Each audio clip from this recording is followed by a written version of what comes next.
This novel was requested by Empire Tristan. Striving for the Luxury Liner, Volume 11 Chapter 1. Thanks to Go Zero Gleplex for the Ko-fi and this chapter. Join our Patreon to get more chapters. Enjoy. 4/8 Chapter 1, Duke's Castle confirmed. We're sailing to the Duke's Castle. We will take the Lotto out to sea, change to the White Dolphin, and set sail for the Duke's Castle. Even if we go to the open sea and change the ship to a submarine, I wonder if we can call it a departure. But this is a trivial question in front of the search for the castle and the treasure under the sea. The arrangement on board was Ins and I in the main cockpit, Marina-san and Felicia in the sub-cockpit. The rest of the group will wait in the living room, and if we are attacked by monsters, Rima, Claretta-san, and Ilma-san will fight them off. Master, hey, this is awesome. Ins, who was aboard the White Dolphin for the first time, makes a lot of noise with excitement as she looks out the window at the underwater world next to the pilot's seat. It's refreshing to have a reaction for the first time,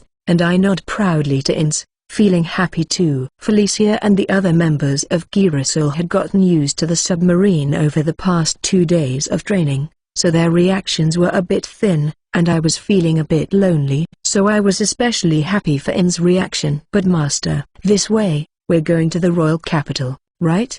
The Duke's Castle is further towards the royal capital, so this is the right direction. We will discreetly go out to the open sea and then transfer to the White Dolphin, which will take us back past the Duke's Castle. It's getting darker. Why is that? The deeper we go, the less light reaches us. I was surprised when I actually experienced it. It started getting darker at a shallower depth than I expected, and when I dived 100 meters, I was enveloped in darkness and could not see anything around me. So the Duke's Castle is pitch black? No, according to the information Alessia-san and the others gathered, there is barely enough light to see. It seems to be just a step away from the night. I honestly don't know what just before night means, but I think it's light enough to barely see the castle. Master, I'm bored. Despite her excitement earlier, Ins became calm when it got completely dark. If we turn on the light, we can see a little more of the surroundings, but the light attracts the monsters. This time we'll be doing most of our work in secret, so you'll just have to be patient. I don't mind monsters getting close to us as long as we can take them down casually, but we can't be too flashy with a submersible because it will limit our movements. Since the general location of the Duke's Castle was determined during training, the strategy is to turn off all lights, blacken the hull with a ship disguise, and sneak up on the Duke's Castle. Well, there will be some extravagant activities along the way that are not in the name of stealth,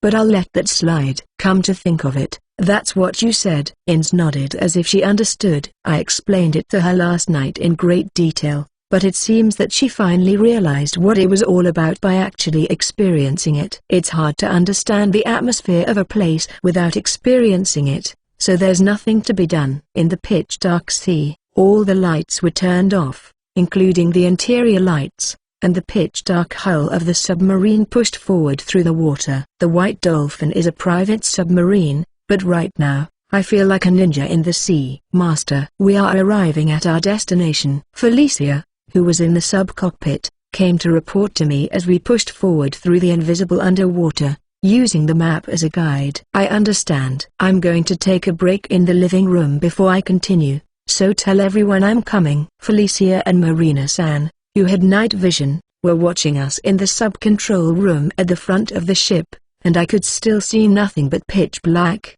but Felicia, who had night vision, could probably see the cliff in front of us. Oh, and tell everyone to use the bathroom. It's not a delicate statement, but the egg is not equipped with a toilet, and depending on the situation in the Duke's Castle, it might not be fashionable, so I give them a proper warning. It's hard to hold the toilet for hours, isn't it? ******. Then it's time to start the operation. If you do it as you have practiced, there will be no problem, so act quickly and without haste. Felicia, please take care of Ins, who hasn't practiced. After announcing the precautions and the start of the operation, the White Dolphin is moved along the cliff. Summon the Chris. At the word summon, a huge magic circle of light appears in the sea. I quickly give the white dolphin itself permission to come aboard and walk into the magic circle of light, reminding it to appear on the deck. The hull of the Chris is summoned, and the white dolphin sits on its deck, slightly tilted but without impact. It is a bit disappointing to think that the white dolphin would have been able to sit upright had it not had a tail fin. Now we were in a race against time. We made a quick exit from the white dolphin, and then I repatriated the white dolphin. We went to a simple slide with 3 wedges, diagonal part of the sea serpent's fuselage, that we had built over the course of 2 days and called out the eggs number 1, 2, and 3. Each team climbs aboard, pulls on the string attached to the wedge, removes the wedge, and then eggs number 1, 2, and 3 slip out and escape from the Chris into the sea. Phew, all 3 boats are out at sea. I guess that's a relief. Hey, Master, why are you in such a hurry to get out of the Chris? And why do we have to go through all this trouble to get out of the Chris? Inz asked me curiously when I was relieved that the operation was a success. I understand what Inz is trying to say, but there is a big difference between the flexible and inflexible parts of ship summoning, and this was the best I could do. At first, I summoned a rubber boat underwater out of curiosity. I thought I might not be able to summon it because of its unsinkable effect, but I was able to summon it easily. The rubber boat seemed to have enough air in the barrier, and it floated to the surface at a very high speed. Since there was no particular shock from summoning the boat into the sea, I tried summoning the Lutto, the hideaway, and the Chris into the sea as an experiment. The larger the hull, the slower it seemed to rise to the surface. So I challenged the Chris to see if it could be boarded by the white dolphin. The result was that I was able to get in by giving the white dolphin permission to board, but it was well, a bit of a disaster as it plunged into the airy interior of the ship. I'd like to give myself credit for coming up with the idea because I wonder if I would have been in trouble every time if I hadn't figured out how to get aboard the white dolphin in the magic circle. I've been flexible so far, but I'm stuck on how to get overboard underwater. We boarded the white dolphin from the deck of the Chris and found that we were stuck because there was no water. I tried to see if I could repatriate only Chris while on board the white dolphin, but I could not repatriate it because it was determined that there was a life form inside. Even if I summon the white dolphin out to sea, I can't get on board because it's in the ocean. We could manage in the shallow part, but in the deep water, it would be dangerous because of the water pressure and other unfashionable factors, so we had to find a way to safely escape from the ship. I thought of using magic to solve the problem, but as expected from a cheat ship summoning, it resisted magic perfectly and did not move an inch. I had a lot of trouble getting to the simple slipway with the monster material, didn't I? Master, you'll be left behind, you know? Felicia called out to me as I sank into the memory of my hardship. That was it. After we escaped, we had to wait for a while and then follow the Chris as it floated up. The Chris is going up quite a bit, and the eggs number 2 and number 3 should be ahead of us as well. But it's too dark to see them. Thank you, Felicia. I'm off. I follow the Chris from a position where no light can reach it.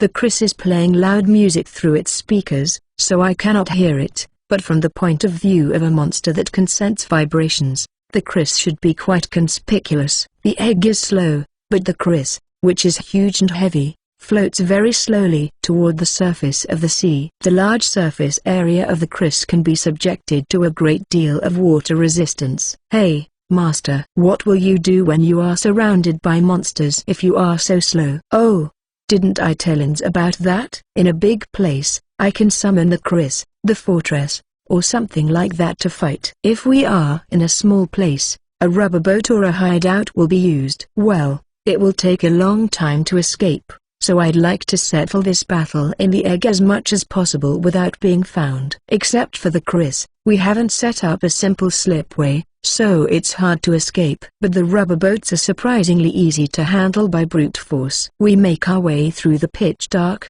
using the Chris as a landmark and chatting with each other. So far, the monsters haven't come near us, maybe because of our covert activities, so it's rather carefree. However, the main force, Rimmer, seems a bit disappointed since he is so motivated. Master, it's getting brighter up there. Oh, The sea serpents are swarming. It's true. That must be the Duke's castle. We'll wait a little while for the sea serpents to leave. The Chris, shining brightly and playing loud music, passed by the sea serpent's nest and attracted the sea serpents as expected. I thought it would be foolish to raid the Duke's castle with the egg without a plan, so I decided to use the Chris as a decoy, and I'm glad it worked. There are a lot of sea serpents out there, aren't there? Felicia is quite surprised. Yes, I'd heard they were nesting, but there are a lot more of them than I expected. Maybe the Chris was too provocative, but countless sea serpents attacked the Chris. From a distance,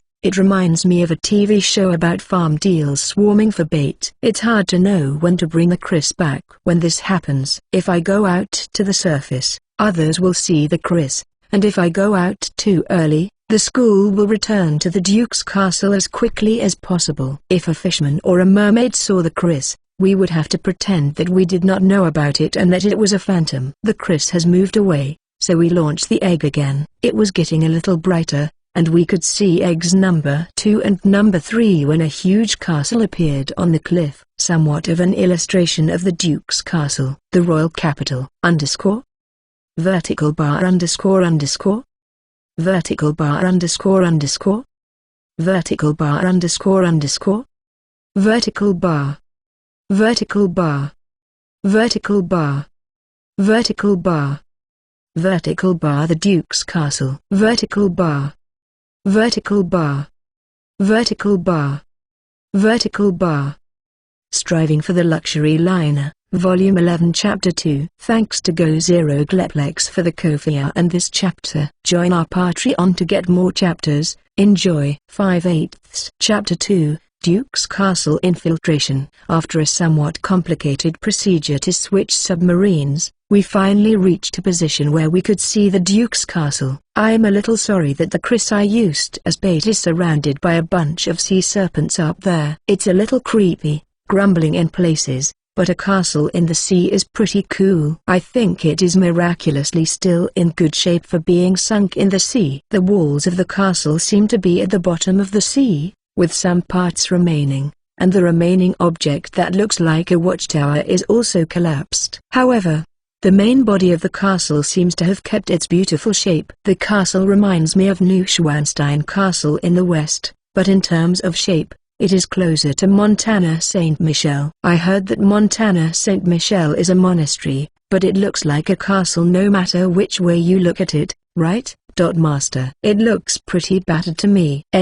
Really? Yes. It's a wonder it hasn't fallen apart. Apparently, Felicia, who has good night vision, can see things I can't because of the darkness. Well, it sank into the sea a long time ago and even became sea serpent's nest. So it's probably a miracle that it's still in shape. I guess we can't expect to find any treasures there. I don't know. It's hard to tell from here what's going on inside, and the treasury and such are solidly built, so I think there's a chance. Then there is no problem. This is a treasure hunt, and the problem is that we can't expect to find any treasure at all, but if there's a chance, that's good enough. Master, let's stop talking and get on with it. Oops. It looks like Ins can't wait any longer for the adventure ahead of her. We have a time limit on the Chris, so we'd better get going. All right, let's go then. I took control of egg number 1 and headed slowly and carefully toward the Duke's castle.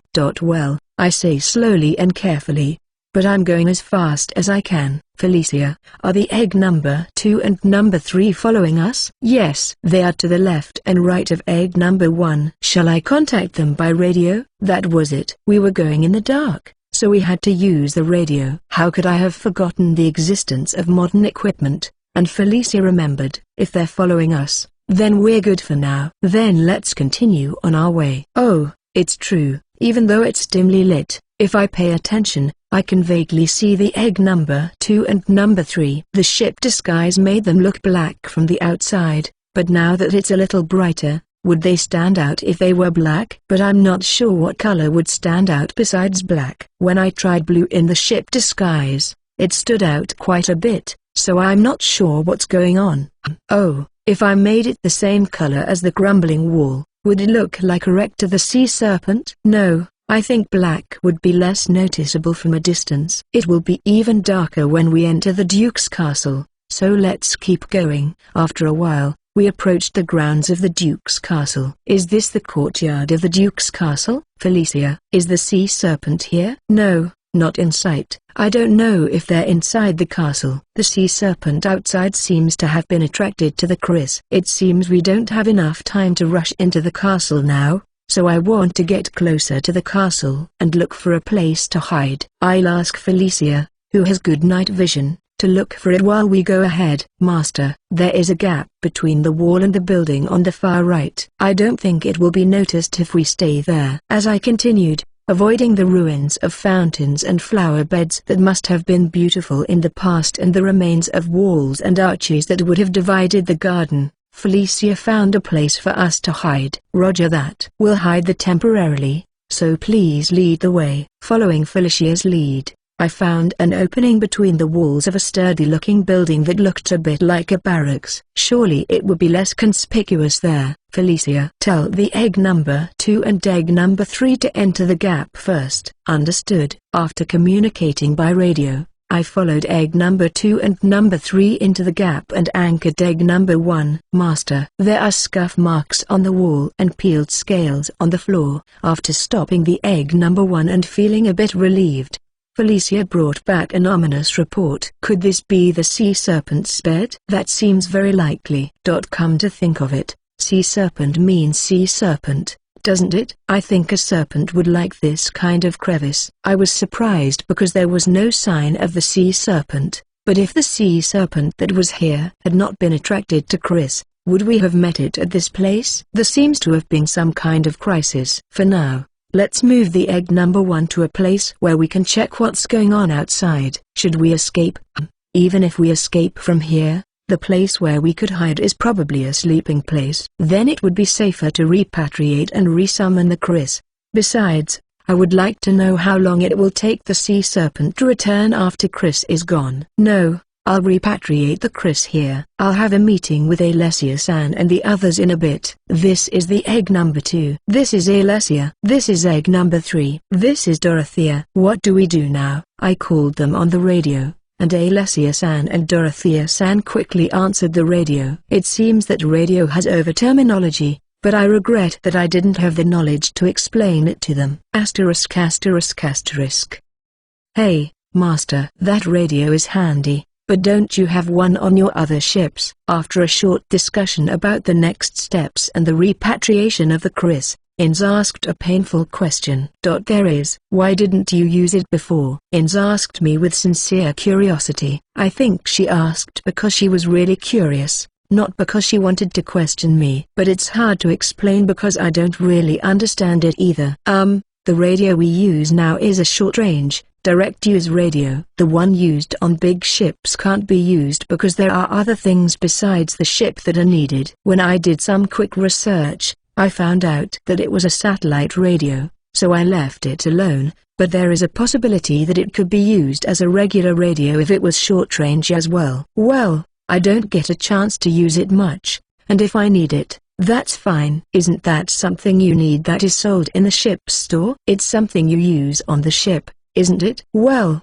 I hadn't thought of that. But it's not wrong to think that since it's something that's used on the ship, it's sold on the ship, right? Well, even if satellites were sold on the ship, I don't know how to launch them. It's a pretty big thing, so they don't sell it on ships. I guess it doesn't always work that way. Yeah, it's a tough world, isn't it? My life would be a lot richer if I could buy non-ship items on the purchase screen and if I could use wireless or connect to the internet without having to use a satellite. If I could at least download e-books and videos, I could read the rest of the novels and manga I'm only halfway through. Master, it's a sea serpent. After chatting for a while, Felicia told me that the sea serpent had returned. It's been about 20 minutes since I returned the Chris. I was expecting them to come back in less than 5 minutes, but the fact that it took longer than expected means that they were probably searching the area after the Chris disappeared. I don't know if they'll be on the lookout again next time, but it seems to buy us some time. I looked out from behind the wall, but I still couldn't see the sea serpent. Wow, I finally saw it. That scurrying shadow is the sea serpent, isn't it? It seems to be a type of monster that can act in groups near its nest, although it often acts alone when it gets into a fight.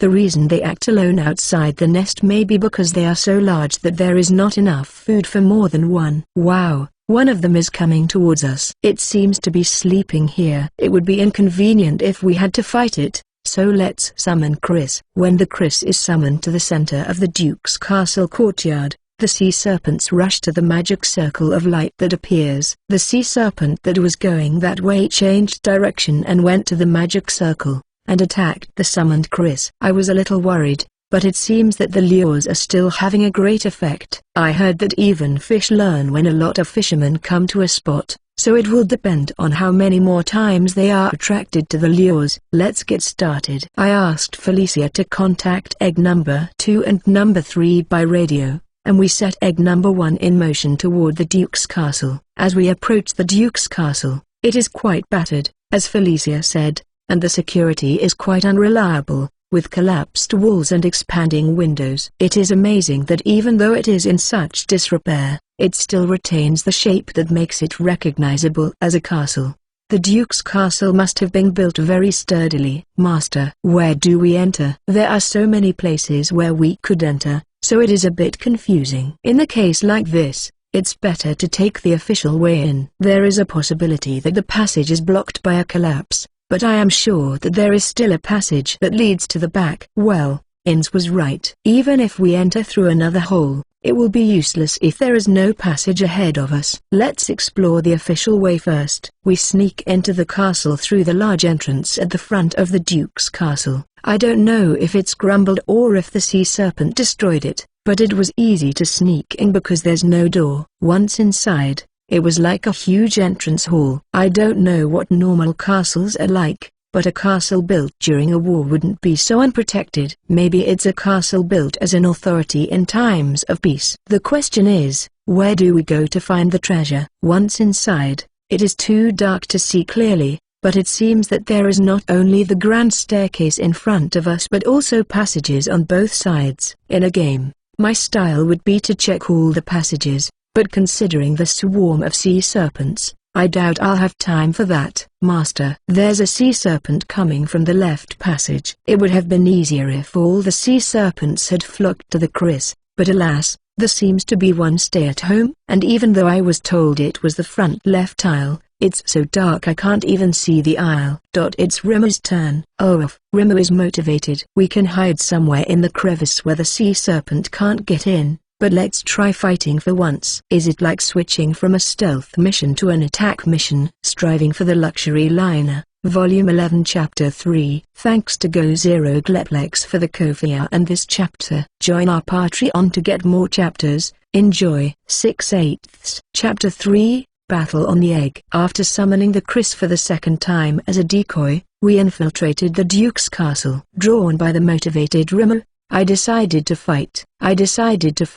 But, Felicia, where's the sea serpent? It seems to be scurrying around, losing sight of us. Maybe the sea serpent doesn't have very good night vision, even though it lives in such a dark place. Do serpents have poor eyesight? It knows we're here, doesn't it? I don't know for sure, but I'm sure it's looking for us. If we just wait, we might be able to avoid a fight. But we can't do that either because of the time limit on the Chris. We'll have to fight anyway. I contact egg number 2 and number 3 by radio and tell them to fight. First, we'll attack with magic by coordinating the timing with Rimu and Claretta-san. Rimu, when I give you the signal, take the angelic form and release the magic as we practiced. Can you do that? I can. Rimu was very enthusiastic, and as soon as I asked him, he transformed into his angel form and started flapping his wings. It's cute.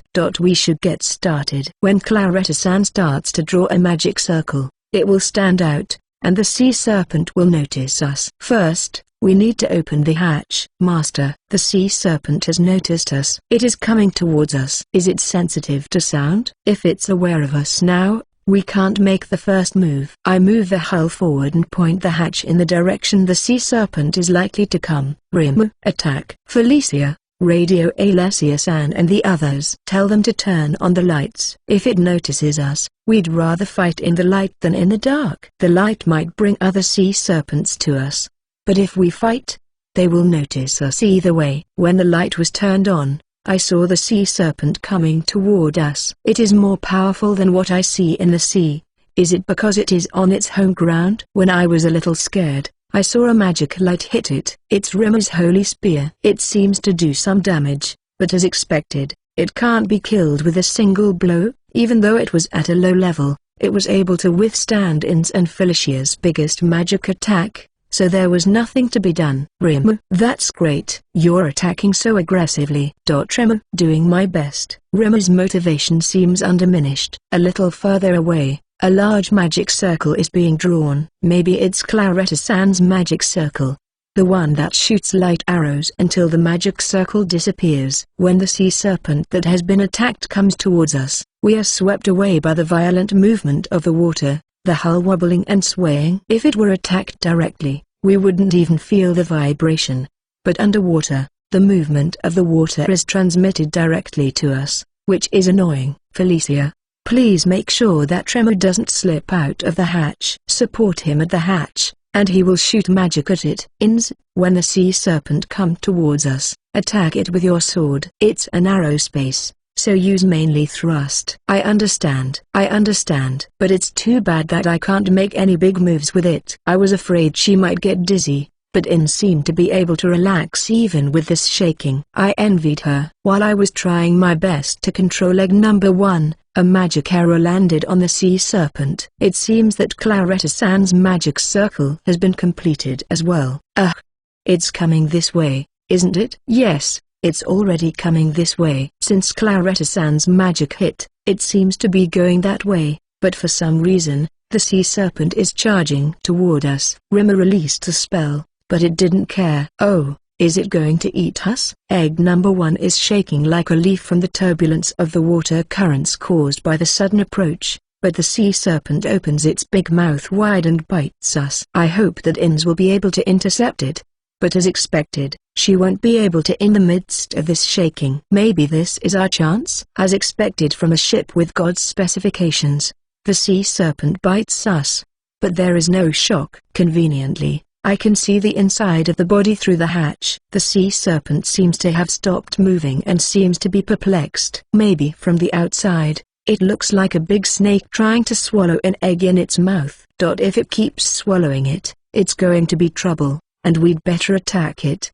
right? Definitely a chance. That's right. Rima, you shot magic. The strongest. Yes. Rima creates a holy spear, but he stays where he is without firing it. The holy spear's glow becomes stronger and bigger, and Rima's pulsation becomes more intense at the same time. I didn't know that you could increase the power of this magic with an addition. I didn't know that. Fire. At the same time as Rima's words, the enlarged holy spear shot into the sea serpent's body and exploded with a blinding flash. Gwee-ee-ee. The sea serpent's short scream. At the same time, egg number 1 vomited out of its mouth, and the hull spun around and around with the force of the vomit. I feel like vomit, and I'm not very happy about the situation. Hey, Wataru-san, are you okay? Shaking my dizzy head, I answered the radio and received a worried voice from Alessia-san. Yes, I'm fine. I'm just a little dizzy, that's all. Did we defeat the sea serpent? It's limp. It didn't move when Claretta's magic hit it, so we must have defeated it. It seems that the blow from the inside of its stomach did quite a bit of damage. It's enough to make a one-dimensional human defeat an ogre, so maybe going inside the body is a winning strategy. I don't want to do it again, though. I'm glad to hear that. Let's just meet and decide where to start our exploration. Considering the location of the Chris, we still have some time. I'd like to at least decide on a policy while we're at it. Master, there's another one. It seems to be another sea serpent, even though I didn't ask for it. I don't want to fight anymore because I feel like I'm going to throw up if I shake too much. Breath coming. Why do they keep coming at us? Do they understand that it was this ship that defeated the sea serpent earlier? Is it impossible to evade? Because egg number 1 is slow. Damn, the sea serpent didn't spit out breath earlier, so I thought it couldn't use breath underwater. Huh? Sea serpent's breath is water breath, right? Wouldn't that cause a water current? With a bad premonition, the hull of the boat shook violently, and G's were applied to my body. It's like a ball being thrown into the river. What happened? The spinning finally stops, and when I open my eyes, I see a wall in front of me. I see, we hit the wall and stopped. I guess the lack of impact is probably due to the boarding rejection, but in any case, I wanted the water current to have no effect on the ship. No, it seems that if we reject the effect of the water current, it would be impossible for us to continue. Master, it prepares the breath again. Ah, Felicia, there's a wall there, so we'll be fine. We will be supported by the wall, so it shouldn't be so bumpy. Master, if the walls collapse, won't we be thrown out? The Duke's castle is in ruins. The hull itself won't be affected, but it's quite possible that the walls will crack due to the violent movement of the water. It would take a long time to get back if we were thrown out. Inz is right. What should we do? Master, there's another one. One is enough for a homekeeper. I don't mind one more, but more is just a nuisance. What shall we do? There are 3 eggs, so we can handle up to one more.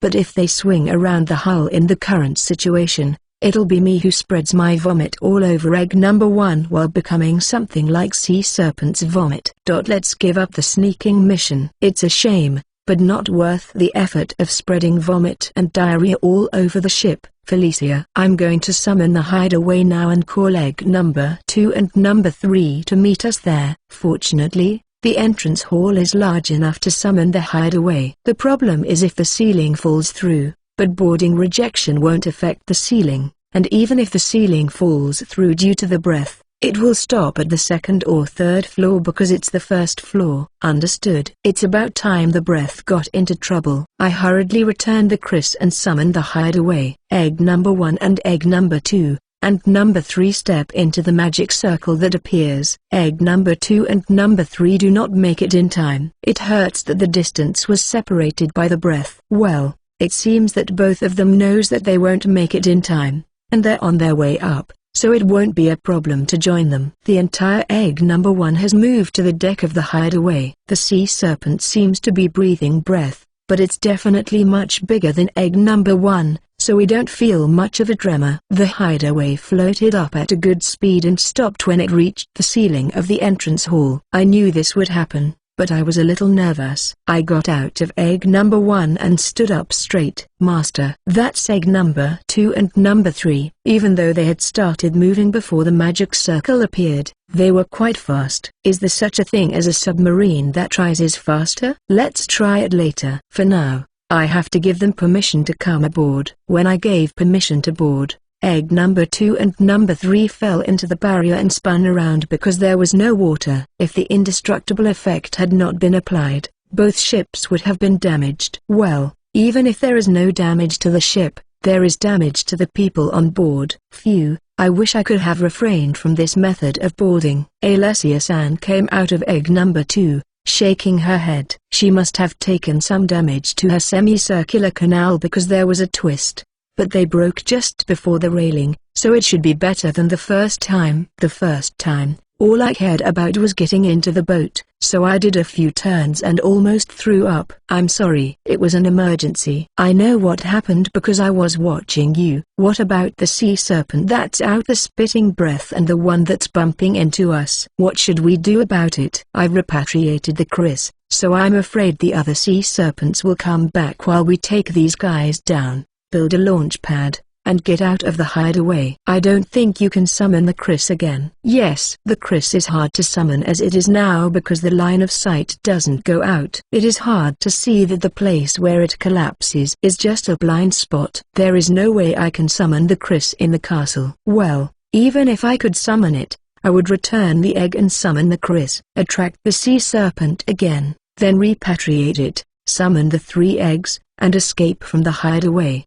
The Chris would have to be summoned again, a somewhat tedious procedure. In this case, it hurts summoning the castle all the time, and one summoning slot for a ship is ruined. There's no point in asking for something I don't have, and I'll just have to make the best of what I can. Then we'll just have to hunt them down. There are so many of them, it's a hassle, But if we can fight them on the hideaway, it's easier than fighting them on the egg, so we can make it work. I agree. It's a hassle, but it will make exploration easier later on, and there's nothing we can do about it. We ended up destroying them. We went from stealth to assault and finally changed the policy to annihilation. How do you say annihilation battle in English? Striving for the luxury liner. Volume 11 Chapter 4. Thanks to Go0 Gleplex for the Kofia and this chapter. Join our Patreon to get more chapters. Enjoy. 7/8. Chapter 4. Trial and Error. We infiltrated the Duke's castle and engaged the remaining sea serpent on the egg. When we managed to fight it off,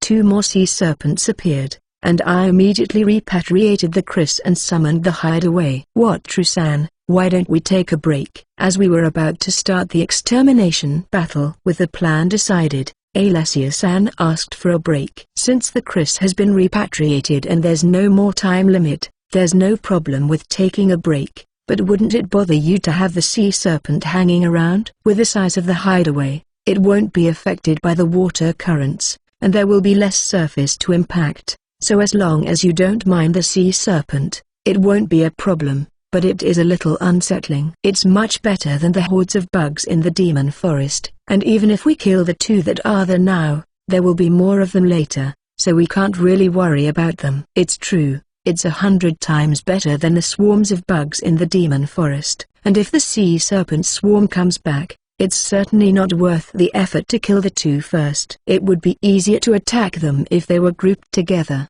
So we should take a break until the swarm returns. I understand. Let's take a break. I don't feel comfortable on the deck, so let's have a cup of tea inside. Carla-san, Rimu, Fu-chan, and Benny-chan, who are probably expecting tea cakes, hurriedly entered the ship. I guess they must be hungry since we got up early today. *****. Not as many as I thought. A few rough-looking sea serpents swim menacingly around the hideaway, but it doesn't look like even a tenth of the sea serpents that were gathered on the Chris. It's not surprising that they're raging since there's a foreign object in their nest, but the small numbers. Haven't they all returned yet? Master, I think the reason there are so few is because they can't fit inside the castle. While I was thinking about this, Felicia gave me the answer to my question. The image I have of snakes is that they are packed tightly into a small space. I see, those are the snakes that are used as traps in the movie, so they have human intervention. I don't think they would be so dense that it would be difficult to move. Even if there were enemies in there, that would mean more would come right after we take them out, wouldn't it? There's already a sea serpent watching us from an unobstructed passageway. It looks like they've even decided on the order of battle. Wataru-san, I can't help but think about it. If that happens, we just have to defeat the sea serpent until it disappears. Alessia is right. If we keep reducing it, it will eventually end. I agree. Then let's get started. Alessia-san and Ins were also very motivated. And since we had originally planned to switch to a war of extermination, we didn't have to think about anything else and just beat them. ******. Good heavens! Stop dawdling and come to me. Alessia-san's frustration has exploded, hasn't it? Well, that's understandable. The only ones among us who can really fight the sea serpent right now are Claretta-san and Rimu. At first, the sea serpent attacked us just by showing up at the edge of the hideaway so that we could all beat it to a pulp. Maybe we overdid it, but the sea serpents that appeared later were wary and didn't come near us. Although they swarmed around the Chris, and when we were out at sea, they would chase us and attack us even if we ran away. But, inside their nest, they seemed to be more wary. Next, we lured the sea serpents with Ilma-san's illusion magic, but after repeating it many times, they became wary and would not come near us. The rampaging state of the monsters in the demon forest was kind of easy because all you had to do was defeat them if you wanted to fight them. When there are few means of long-range attack, if they are alerted and kept at a distance, you end up in a stalemate. By the way, the only ones fighting are Rimu and Claretta-san, who have the means to attack, and the only ones trying to fight are Alessia-san and Ins. The rest are in a state of watching while drinking tea. Foo-foo. Alessia throws a tantrum. Hey, Wataru-san, is there any way we can fight? If we don't do anything, only Rimu-chan and Claretta will be burdened. and it will take too much time. Ilma-san, who had been sipping her tea with elegance, asked me a difficult question. I'm trying to think of a way, but the sea serpent is very wary of us, so it's not easy. I thought about fishing, but even if I replace the rotten line with oars and ropes, there is no hook to catch the sea serpent. Even if we lure them with bait, they will be wary of us after we kill a few of them. You're right. It won't be that easy. Ilma-san looks a bit gloomy, but she's still sexy. Ilma-san, don't you have any magic or technique to attract enemies? In games, there are techniques and magic that attract monsters to attack you, aren't there? Well, if there were, they would have used them, so it's hopeless. I've heard that such skills exist, but I doubt that most people can use them. There's almost no need to go to the trouble of attracting monsters, right? I see. There are some. In games, it's a must for tanks, but in real life, it's probably dangerous to attract monsters. Well, if no one can use it, it can't be helped. Let's try the bait first, and if they're wary, we'll think about the next one. Asterisk asterisk asterisk. Phew, it's finally over, Alessia-san muttered, not trying to hide her weariness, and everyone nodded in hearty agreement. It took longer than I thought. I said it was a simple annihilation battle, but it was harder than I imagined. It was also difficult because more sea serpents were replaced after they were defeated, which doubled the difficulty because of the lack of visibility into the future. The bait lost its effectiveness after we killed a few sea serpents that reacted to the scent of blood. The sea serpent left when the sound of the big bell rang out. When we turned off all the lights in the hideout and made it dark, we were able to kill a few sea serpents, perhaps because we were able to attract their interest. Though not fishing, I tied a merman to the rope provided on the hideaway and threw it out, and was pleased to see it bite. But it began to drag the rope along the hideaway, so I hastily had Claretta and Rimmer use magic to pull it down and retrieve the rope. We also changed the bait, changed the hull by disguising the ship, made the electricity on the hideaway flicker, and did all sorts of other things to lure the sea serpent. It had been a long time since I had worked so hard. Master, it's almost midnight, shall we rest?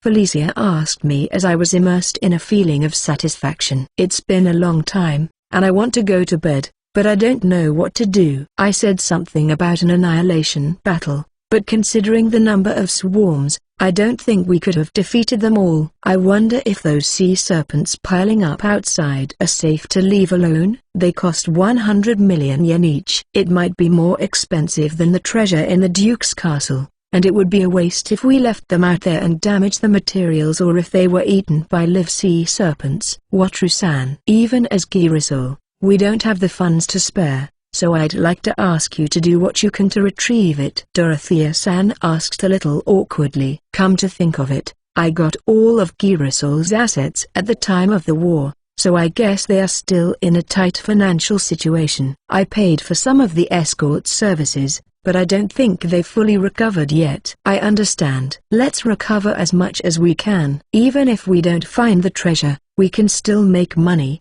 and it can be a substitute for pepper. I doubt I'll have time to process the goods because I have an appointment with the god of commerce Sama, but, well, we can wholesale them to a place that will buy them. Oh, maybe we can ask Camille-san to put them next to the Earth Dragon at the castle. The Earth Dragon was well received at the opening ceremony of the castle, so I'm sure they would be pleased with the sea serpent as well. So, Wataru-san, how do you think we should retrieve it? Alessia-san said as she looked out from the hideaway. It is true that it would be a question of how to pull up the huge body of the sea serpent that has sunk and piled up under the sea. But I think I can do it with the help of ship summoning, although it will take a lot of time and effort. I've thought of a way to do it anyway, so let's give it a try, shall we? First, I'm going to build a launching pad for the egg, so please help me. I understand. It should be the same as the Chris, right? The height of the fence is different, so it's slightly different,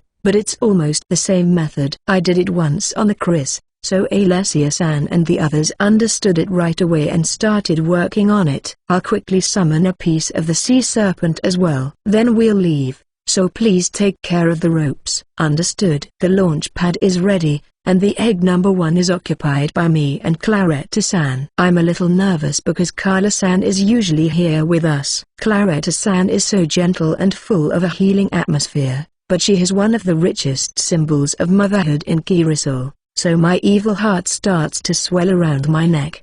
But she's also full of a sacred atmosphere, so at the same time, she stimulates a sense of guilt, and I have trouble knowing what to do. "What's wrong?" Claretta-san looks at me with a blank expression. She doesn't seem to have the slightest idea of my evil intentions.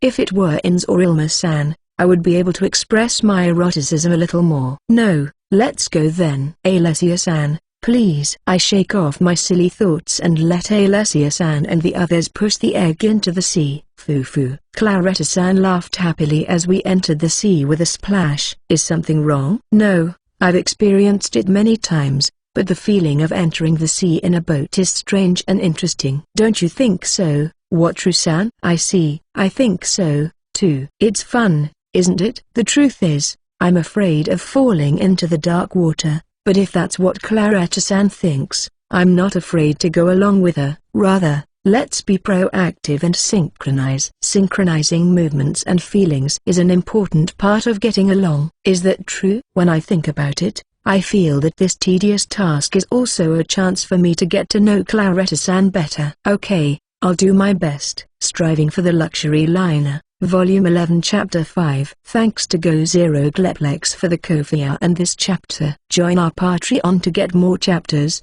Enjoy. 8/8. Chapter 5. Retrieval completed. After much trial and error, we fought off a swarm of sea serpents, and they piled up in the entrance hall of the Duke's castle, a pile worth 100 million yen each. I started to move to retrieve them, but my goal was slightly altered by the fact that I was alone with Claretta-san. "Do you like the ocean, Claretta-san?" It was important to have a pleasant conversation with her first. "Yes." Lucca, where we grew up, is very close to the sea, so I feel at home near the sea. "Foo-foo, but this place is in the middle of the sea, so it might be too close." Claretta-san giggles and smiles. "Very cute." If a man said the same thing, I'd probably ignore it, but when a beautiful woman says it, it's so different. "So that's why you made Southern City your base?" "I don't know. It's a prosperous place, and there was plenty of work. I think that was the main reason, but there might also be a part of me that liked it because it was near the ocean. The southeastern island seemed efficient, so if you're an adventurer who can make it there,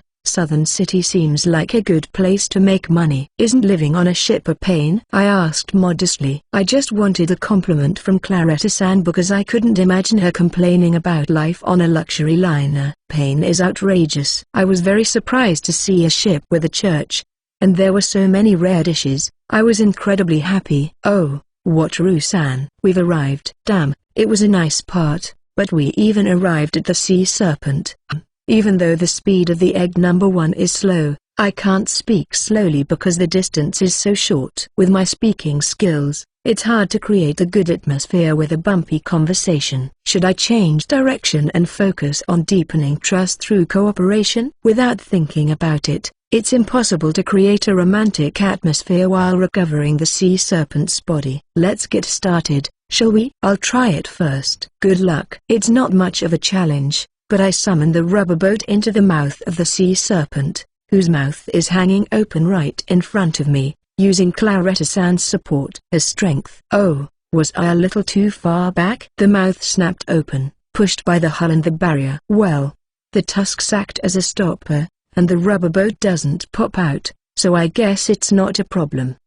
The buoyancy of the rubber boat alone won't lift it up, as expected. I expected that because of the difference in size, but I would have hoped that it would float up just by summoning the rubber boat in its mouth. Well, it doesn't work that way, does it?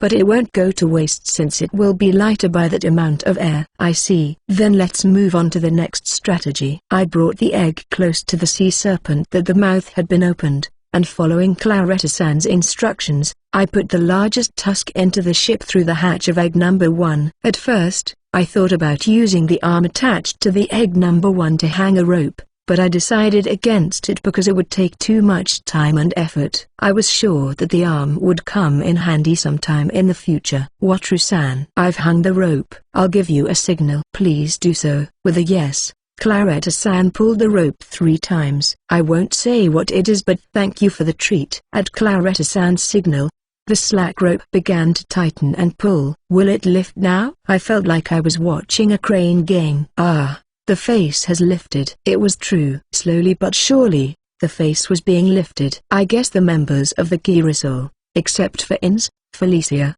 and Claretta-san, are pulling the rope on the hideaway like a tug of war on the field day. If they can't get it up here, we'll have to support it with egg number 1 or summon the Lutto per se under the chin, which is an extra step and a hassle. They are all at a high level and strong, so I hope they will succeed. As I expressed my selfish wishes, not only the head but also the body of the sea serpent lifted up, and it seemed to gain momentum. It was like a carp streamer. Wataru-san, we succeeded, didn't we? Yes. Let's go see what's going on up there. That's right. If Alessia-san and the others have enough time, we can retrieve them one by one. But what if they run out of power?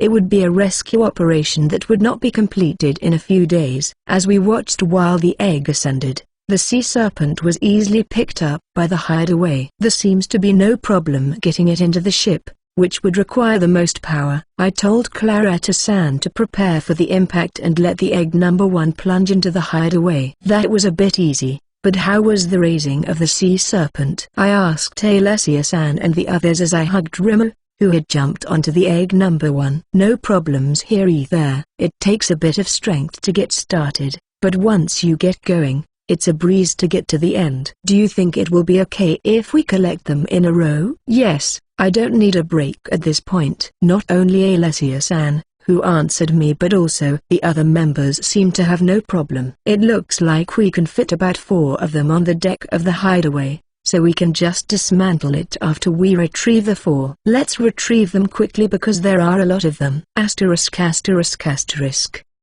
This is the last one. Thanks for all your hard work, Claretta-san. After many rounds of retrieving and dismantling, we finally hung the rope on the last sea serpent. The problem still remains, as the outside became visible on the way out, and the remaining sea serpents still came in, and there were still quite a few sea serpents that were wary and didn't enter the Duke's castle. But I think we can say it's over for now. I want to thank you for your hard work in navigating the ship, Wataru-san. It must have been hard work. No, not at all. I'm not tired at all because I really enjoyed the time I spent with Claretta-san. How's that? My appeal to the best of my ability. We had a good conversation while working, so it's not so bad, right? Really? I had fun, too. And maybe it wasn't too tiring? I got a somewhat nervous answer. Was it unsuccessful? My all-out appeal was unsuccessful? Oh, I see. Claretta-san is an adventurer and a priestess at the same time, right? No wonder she's not interested in romance. That doesn't mean she's not interested in me. Haha,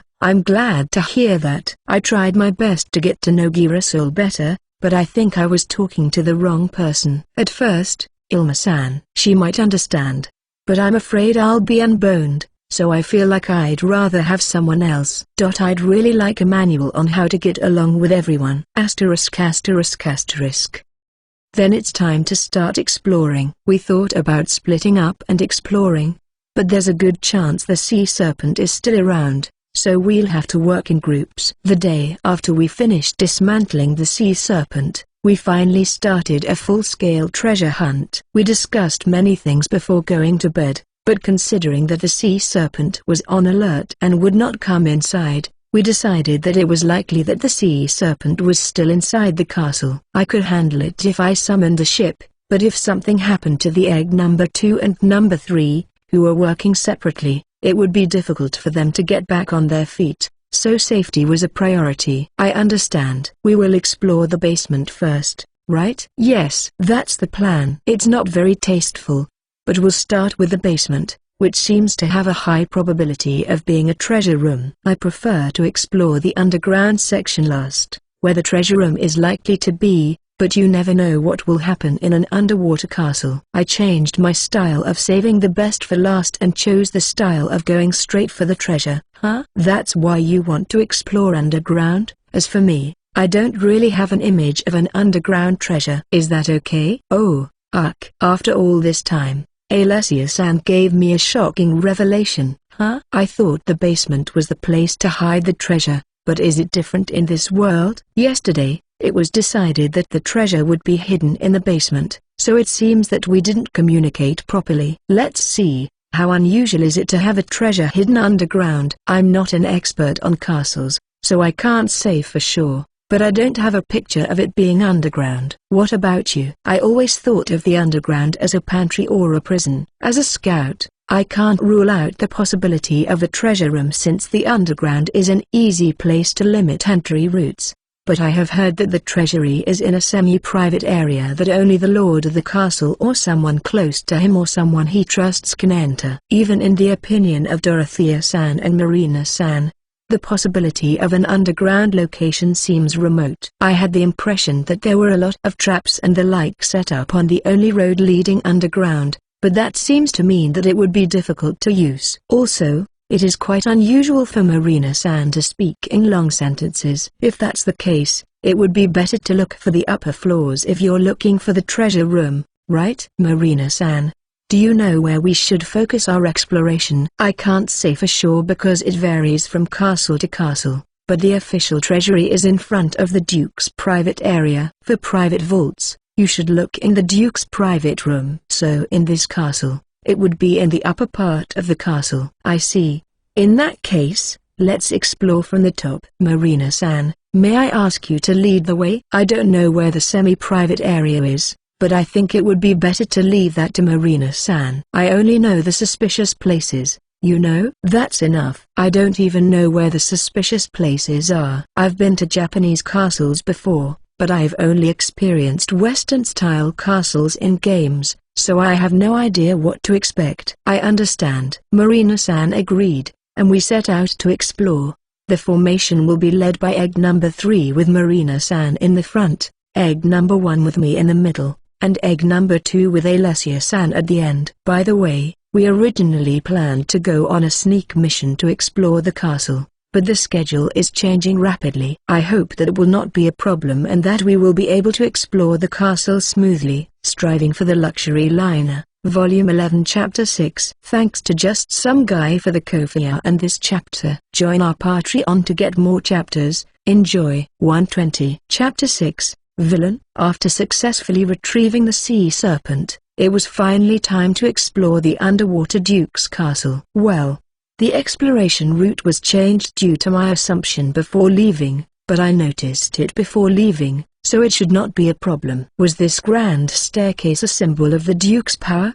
Felicia muttered after jumping out of the hideaway in the egg as we made our way up the grand staircase in the entrance hall. In my case, the grand staircase reminds me of the Takarazuka review, but it may have originally been a symbol of power, as Felicia said. Otherwise, I don't think they would have built the grand staircase with expensive-looking stones that would reflect the glow of the egg number 1 lights. Well, originally, the castle itself also served as a symbol of power, so I guess it is not wrong. Huh? Why is the surface of the stairs visible even though the castle has been underwater for a long time? Normally, they would be covered with dirt or seaweed, right? They're crumbling in places, but aren't they too clean? Is someone cleaning them? The sunken shipwrecks I saw on TV and the buildings of the sunken city right in front of the Aquamarine Kingdom were also in a state of disrepair, with a texture that showed the weight of history. Isn't it strange that the grand staircase is in a state that reflects the light? Master, there are still some dirty parts. Not all of them are clean.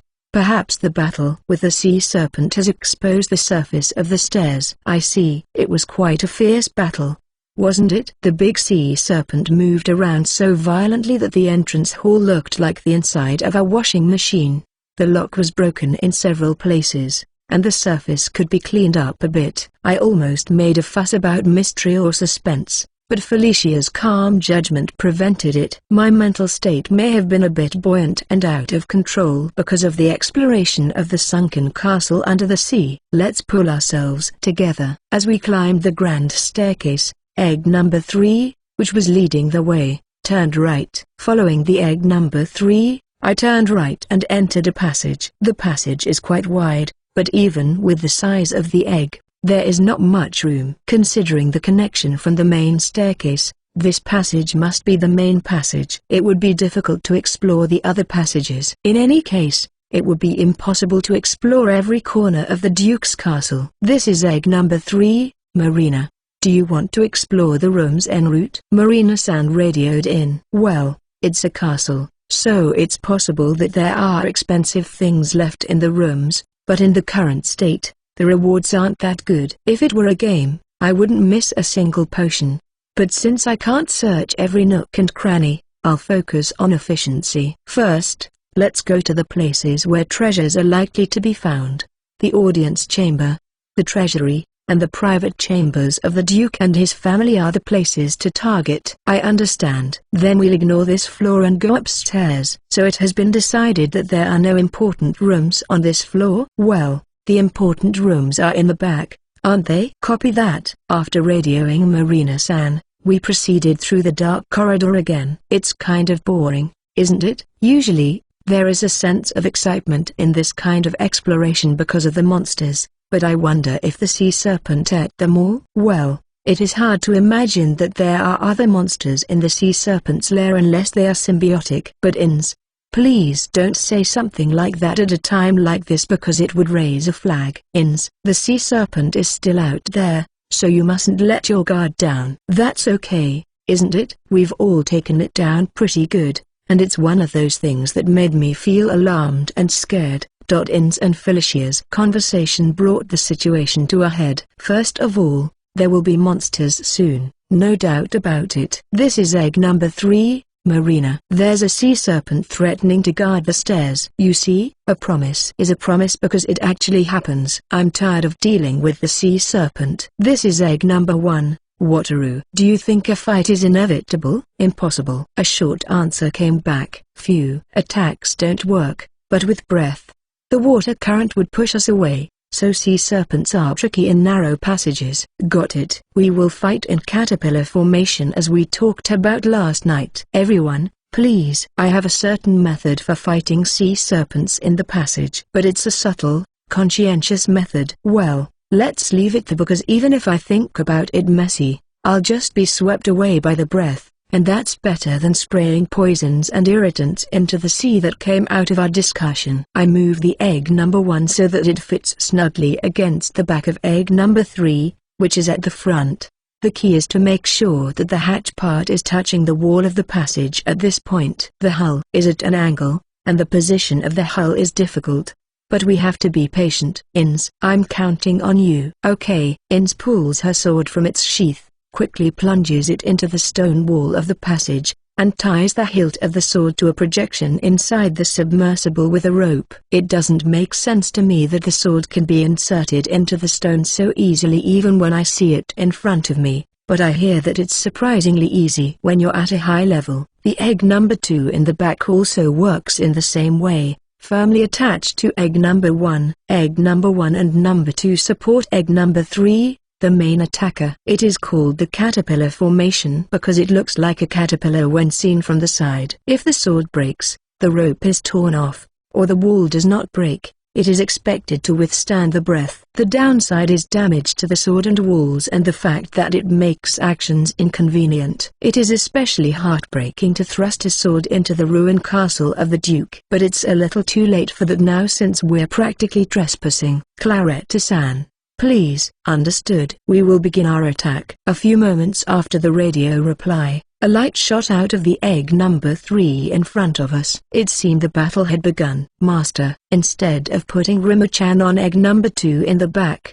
wouldn't it have been better to put him together with Claretta? I thought about that, too, but it would be more troublesome if we had no means of long-range attack if we got caught in the back while the front was busy fighting. Inz was right. It would be faster to fight a battle if we stayed together. so I thought about changing places during the battle. But the egg number 1 is slow, so there is a good chance that the situation could change while we were moving, and it would be useless. I considered having egg number 1 act as a rearguard, but the best place to summon a ship in an emergency would be in the middle, where it could be seen by both sides. As a result, Rimmer, who can perform magic attacks underwater, will be on egg number 2. It's a bit sad, but we are free, aren't we? Ins. I got a flag because Ins said we were free during the exploration. If she says more, I'm afraid another flag will be raised, so let's not do that. It will still take some time. Sea Serpent seems to be concentrating mainly on protecting the stairs without forcing the attack.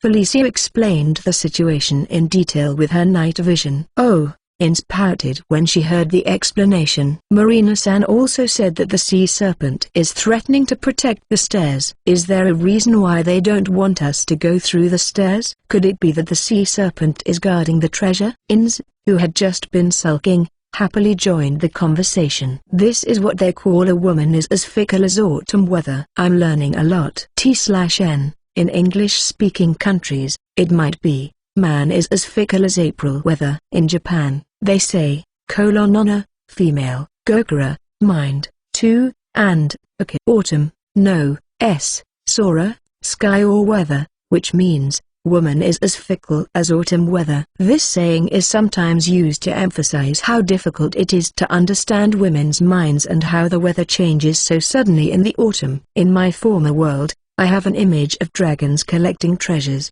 but I wonder if the Sea Serpent is the same. I have heard stories about dragons and highly intelligent dragons who collect treasures. However, I have never heard of sea serpents collecting treasures. Is there even the slightest possibility? If they were collecting treasures, it would be easier in a way since we could just rob them.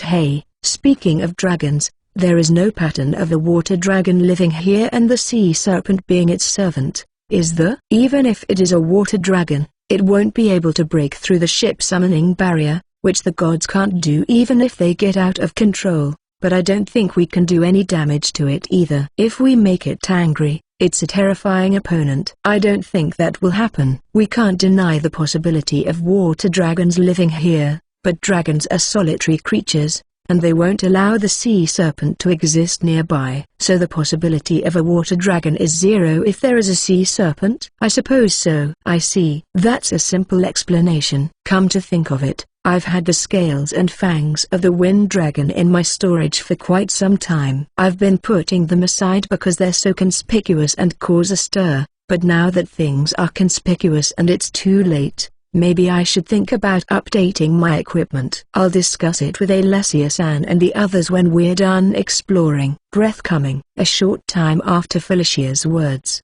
a strong current of water hits the egg number 1. The fact that the 3 boats support each other may have helped, but it doesn't shake as much as I thought it would. I was afraid that the rope would break occasionally, but as long as it didn't break, there was no problem. If there is no problem with the breath, it is only a matter of time before the sea serpent falls over or runs away. Let's wait for Claretta-san to slowly defeat it. ******.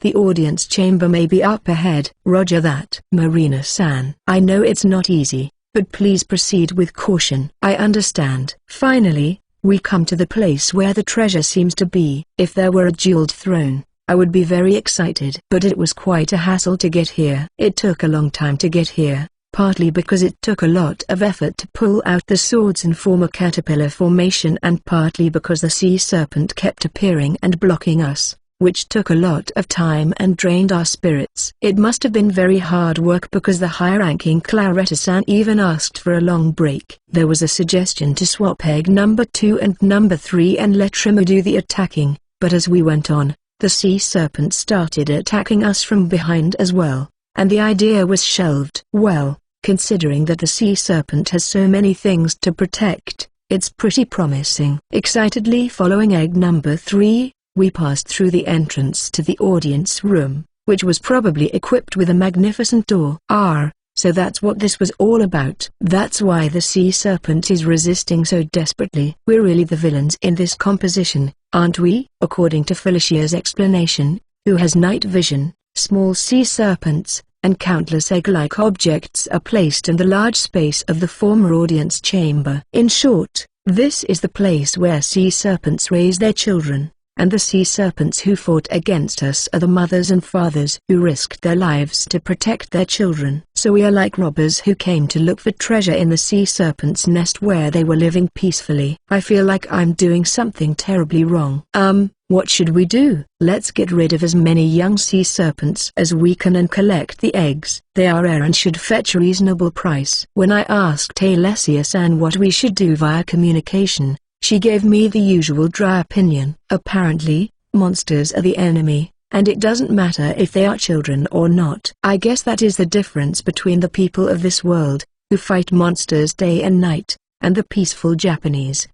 Can eggs be repatriated by ship? Ordinary eggs can be repatriated, but I won't know until I try. Striving for the Luxury Liner, Volume 11 Chapter 7. Thanks to just some guy for the Ko-fi and this chapter. Join our Patreon to get more chapters. Enjoy. 220. Chapter 7, It's Making Noise and Shaking. We began our exploration of the Duke's castle and arrived at the audience chamber, where we fought sea serpents that seemed to be guarding the treasures deep inside the castle. It seemed to be a place for sea serpents to raise their children, and there were small sea serpents and eggs that had not yet been born. And now, in front of my eyes, Claretta and Rimmer's magic was flying around the audience chamber, shooting down baby sea serpents that had probably not been born very long. Aside from Claretta-san being an adventurer, Rimmer is also merciless. Well, if you miss a baby sea serpent, it will grow into a huge and ferocious sea serpent, so it is not wrong to kill it,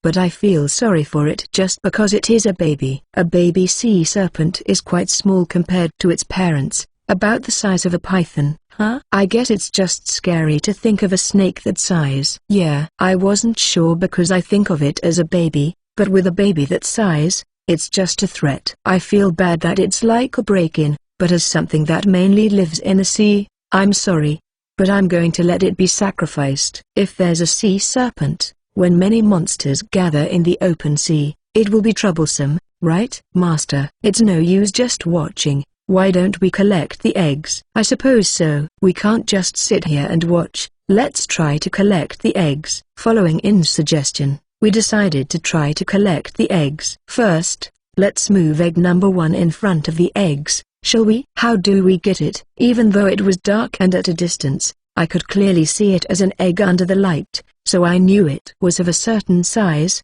but when I came closer and checked it out, I found a much larger egg than I had expected, sitting on a soft-looking piece of seaweed. Did sea serpents warm these eggs underwater or something?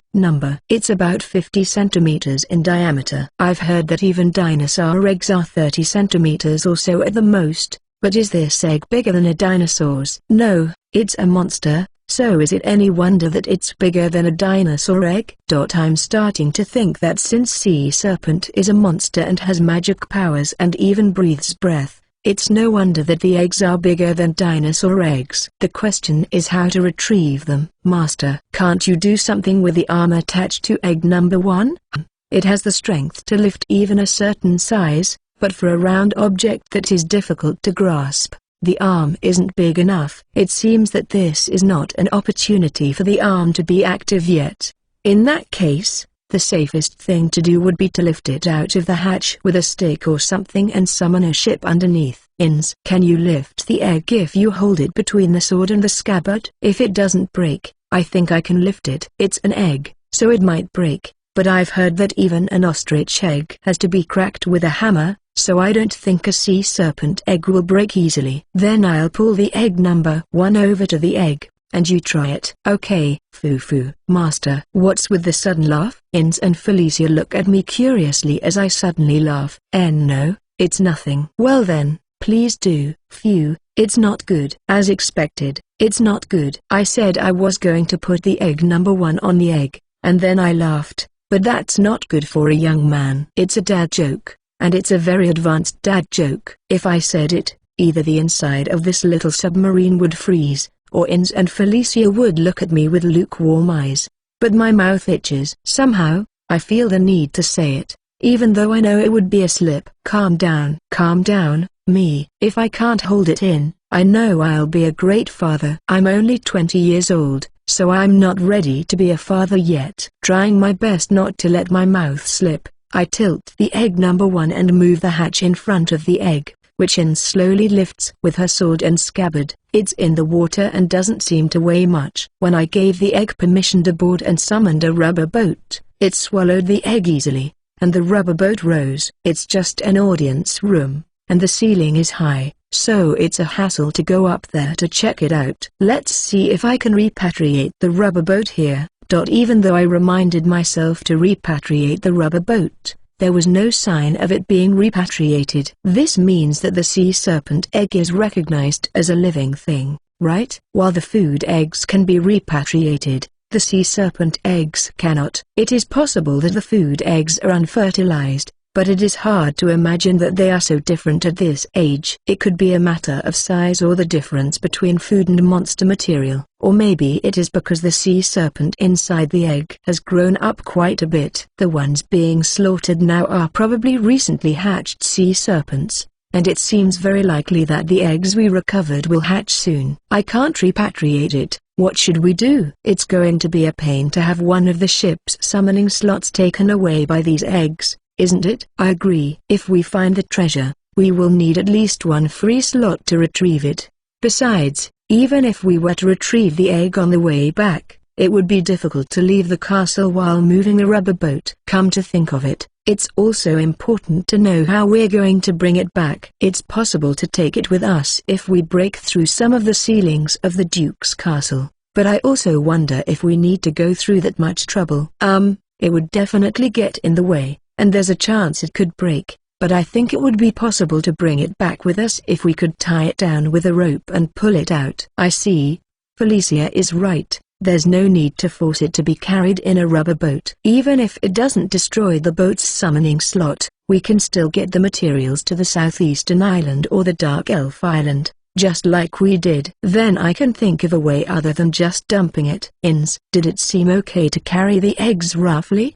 Through the sword, I don't know. But if they're too hard, they'll be hard to hatch, won't they? If it's too hard, the baby won't be able to come out of the egg. That's a good point. If we are going to transport the eggs, it would be better to wrap them in something soft instead of just tying them to a rope. Well, even if we wrap them carefully, the eggs will probably spin wildly when pulled underwater. Even if we could carry the eggs without breaking them, it's not clear that the contents would be safe, but, well, they're baby monsters, so they'll be fine. It should not have been born this long. But if it avoids the magic of Claretta-san and Rimmer, I think its vitality is different from that of an ordinary monster. First of all, why don't we decide whether or not to transport the treasure after the exploration is over? We have more materials for the sea serpent than we can handle, and if we find a lot of treasure, the profit will be more than enough, right? Ins looked at me with a look that said,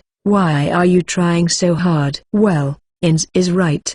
But isn't it fun to think about such things, like being an adventurer? I've never been on such a serious treasure hunt before, and I'm starting to enjoy trying things out and going through trial and error. When I was active as an adventurer, my main focus was defeating horned rabbits, and the only other adventures I could call adventures were exploring the demon forest, caves, and volcanoes. It's not that I got involved in wars or anything, but treasure hunting is very adventurous and purely romantic. Master is more of a merchant than an adventurer, isn't he? I can't even confidently call myself a merchant because I do business with the Lord, but I'm definitely a merchant in the eyes of the world.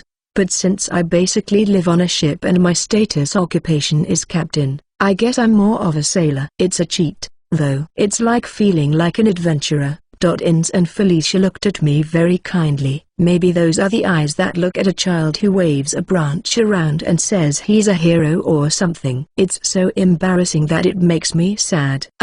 This is egg number 1. This is Wataru. Egg number 2 and number 3. What's the situation? I was so embarrassed that I ran to the radio. I'll get back at them with some adult embarrassment when the adventure is over. This is egg number 2. Alessia. What, Trusan? We're almost done here. Rimmer-chan's magic is a bit delicate, so why don't we take a break at the hideaway? This is egg number 3. Dorothea. The surrounding monsters have also been destroyed. Claretta's magic power consumption is also very high, so I'd like her to take a break. This time, Claretta-san and Rimmer were the main attackers, and even if they took a break, they were in a series of battles, so it would be better to rest in a spacious ship. This is egg number 1, Wataru. Understood. After repatriating the rubber boats, I will summon the hideaway, so let's take a break. Egg number 2, copy. Egg number 3, copy that. If we move to a bigger place, we can stay in the room alone. Let's quickly remove the eggs from the rubber boat and summon the hideaway. In the meantime, we should carry the eggs to the hideaway, right? Asterisk asterisk asterisk. Hey, Wataru-san. This egg makes noise, doesn't it? Alessia-san, who had joined us at the hideaway, asked curiously. Yes, it makes a sound. And by the way, it's also rattling and shaking. I wonder if it's going to be born? I wonder. It was in pretty rough shape when it came into the hideaway, so maybe it was angry and out of control in the egg. Inz was holding the egg so it wouldn't hit the ground, but when the egg number 1 rolled into the hideaway, the egg must have felt a considerable shock. It might have been a protest to be quiet. What are we going to do? You say what are we going to do? But Alessia-san said that the egg would be secured. So what are you going to do about it? Why is she asking me? I brought them to her, so she have to take responsibility for the egg. That's true, but I didn't think it was this close to being born. Should we get rid of it as soon as possible? Well, it's a monster. But when it's about to be born, I'm kind of hesitant. Alessia-san, Inz, and Felicia, who had just slaughtered the newborn babies, also looked puzzled.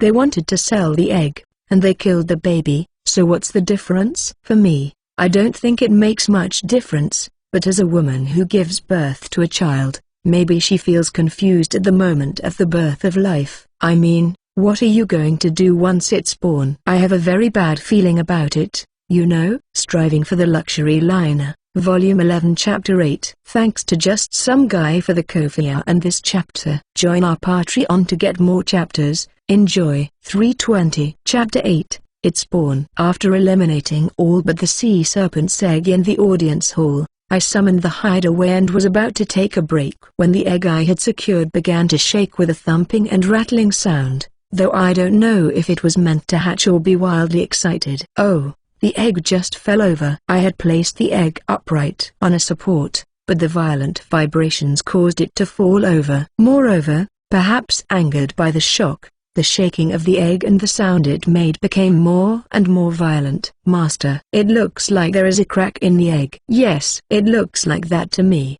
too. The eggshell, which looks quite hard, has a thin line on it. Alessia-san, it's definitely going to be born. What shall we do with it? And unlike a normal hatching, it feels violently moved and angry. It's like an incubation of anger. You're right. It's not often that we get to see the moment a monster is born. So shouldn't we just watch it until it's born? Of course, I'll take care of it once it's born. At first, Alessia-san seemed confused, but after thinking about it for a moment, she seemed to calm down and suggested that we continue with the observation. She was definitely putting her curiosity first. Well, as long as she cleans it up afterward, I don't have a problem with it, right? I understand. Oh, Rim, don't get too close. It's dangerous. Curious about the moving egg, Rimmer approached it closely. I want to see. When I hurriedly hugged Rimmer, he expressed a bit of dissatisfaction. Wataru-san. Rimmer is a level 300 slime, with a newborn sea serpent. There's nothing dangerous about what he does. Dorothea-san gave me the correct answer with a gentle smile. Although it is a gentle smile, I feel that she is telling me not to be too overprotective. Biba Tremor is tiny, so the baby sea serpent is probably quite big. It would be unfashionable if he were to be eaten right away. Wataru-san. Rimmer-chan can usually defeat an adult sea serpent. Besides, both Fu-chan and Benny-chan are nearby. It's a pity that only Rimmer-chan can't get close to it. Just as Dorothea-san said, I noticed that Fu-chan and Benny-chan were standing near the egg. Rimmer, you can approach it, but be very careful because you never know what might happen. Yeah. When I released him from my arms, Rimmer happily accelerated and approached the egg. I used to be with him all the time, so I'm a little sad. No, Rimmer has been quite free since we met. I want to spoil him even more. Hey, what Ru-san? Is it okay if the egg isn't in the water? Remembering how Rimmer was when we first met, Carla-san's simple question brought me back to reality. Why is she asking me such a difficult question? Well, come to think of it, the sea serpent's eggs were in the water. Of course. They would be born in water, right? Huh? But sea serpents don't mind showing their faces on the surface, and they behave just fine. What Ru-san? What do you think? Alessia-san, I don't want you to ask me as well. The ecology of monsters. I don't know anything about it, let alone what happens when it hatches. Well, you're right. I'll take care of it, but it might be a bit cruel. It would be cruel if it suffocated as soon as it was born or something like that. Maybe the egg being out of control is an appeal to put it back in the water. But since it would be defeated anyway, putting it back in the water is not the same thing. It's a subtle complication. When I looked at the egg, a baby sea serpent broke through the egg and came out with a cracking sound. It seemed to have been born before I had time to worry about it. Rim. Yes. Dorothea-san was right, I was overprotective. Rim, are you okay? I know he's 100% okay, but he might be surprised, and I'm not being overprotective with this concern, am I? Yes. I received Rimmer's slightly satisfied intention. I don't know, but he seemed to enjoy it. Phew, that was a little hasty. The baby sea serpent that had broken through the eggshell looked around, made a threatening noise, and suddenly attacked Rimmer. Rimmer dodged the attack by jumping up and down with a plop. With a flash, he transformed into his angel form in midair. Rimmer unleashed a series of body blows, crushing the sea serpent that had attacked him. It is an instantaneous, quick action. However, it seems to have been able to see from the moment it was born, and the fighting instinct of monsters seems to have been built into its DNA, as it attacked Rimmer right away. Alessia-san, please. The baby sea serpent stretched out on the deck. It would have been better to send it to the afterlife as an egg. Even if we're dealing with monsters, it is also important to think about putting our curiosity aside. Yeah. Sure. Alessia-san also did not feel good about putting her curiosity first, and she awkwardly drew her sword and approached the baby sea serpent. Rimmer-chan? Rimmer, who had been jumping contentedly next to the baby sea serpent, reacted to Alessia-san's approach and climbed onto the baby sea serpent's head. Alessia-san looked at me with a troubled expression. Rimmer, what's wrong? I asked Rimmer about his strange behavior and the reason for it. Little brother? Huh? Brother? Little brother? What? What does that mean? Rimmer's little brother? Are you saying that the baby sea serpent is Rimmer's little brother? Yes. No, they are different species. Rimmer is a slime, and sea serpent is a sea serpent. Before that, is the baby a male? No, male or female is not important. You see, Rimmer, as you can see from the attack, the sea serpent can't be Rimmer's little brother because it's dangerous. It's okay. There's not a single thing that's okay, you know. What Ru-san? I think Rimmer-chan wants you to tame it. Marina-san, who overheard the conversation, said something ominous. Tame me? The baby sea serpent? Rimmer, is that true? Please tell me it's not. Yes. I look at the sea serpent stretched out under Rimmer. It is smaller than the baby sea serpent swimming in the audience hall, but it is definitely larger than the blue general I saw in Japan. T/N, Japanese rat snake. It's not that I hate reptiles, but I don't like them either. I don't think I could ever love this child. Rimmer, you know, sea serpents can grow very large. It's impossible to tame them. Rimmer sends me a huge wave of sadness. Why do you want a baby sea serpent to be your little brother? He's cute. He doesn't look cute to me. If you want a little brother, let's tame a slime next time. I don't mind taming many slimes. Let's make a big family. Please don't keep silent and send me waves of sadness. Is this how a mother feels when her child picks up a puppy or kitten? What Ru-san? If it's a sea serpent, you can use it as a ship's escort. Well, what Ru-san's ship doesn't need an escort, I guess. I've been keeping to myself, but it looks like Dorothea-san is trying to cover for Rimmer. If anything, I think she got carried away by Rimmer's wave of grief. No one is allowed to enter the ship without permission, so there is no need for an escort. Master, you can tame it, Can't you? Let it swim around the ship, it'll grow on its own. Besides, it might be useful for something. Now Ens can't possibly sense Rimmer's intentions, so what is this all about? Useful? I don't know. But Master can't do anything to make Rimmer sad, can you? It's useless to resist, so why don't you just give up? Ens said something absurd. It's true that the thought of making Rimmer sad is painful, as if I'm being cut to pieces. But keeping a living creature is a responsibility. I'm very strict about it. Rimmer, if the baby sea serpent doesn't accept the tame, you should give it up. I understand. I tried to be tough, but I couldn't say number. The half-smiles of Ins and Alessia-san and the others pierced my heart. But there is still a chance. It had just been born and suddenly beaten to a pulp. It would not want to follow us. But I am a little worried that its heart might be broken because it was beaten right after it was born.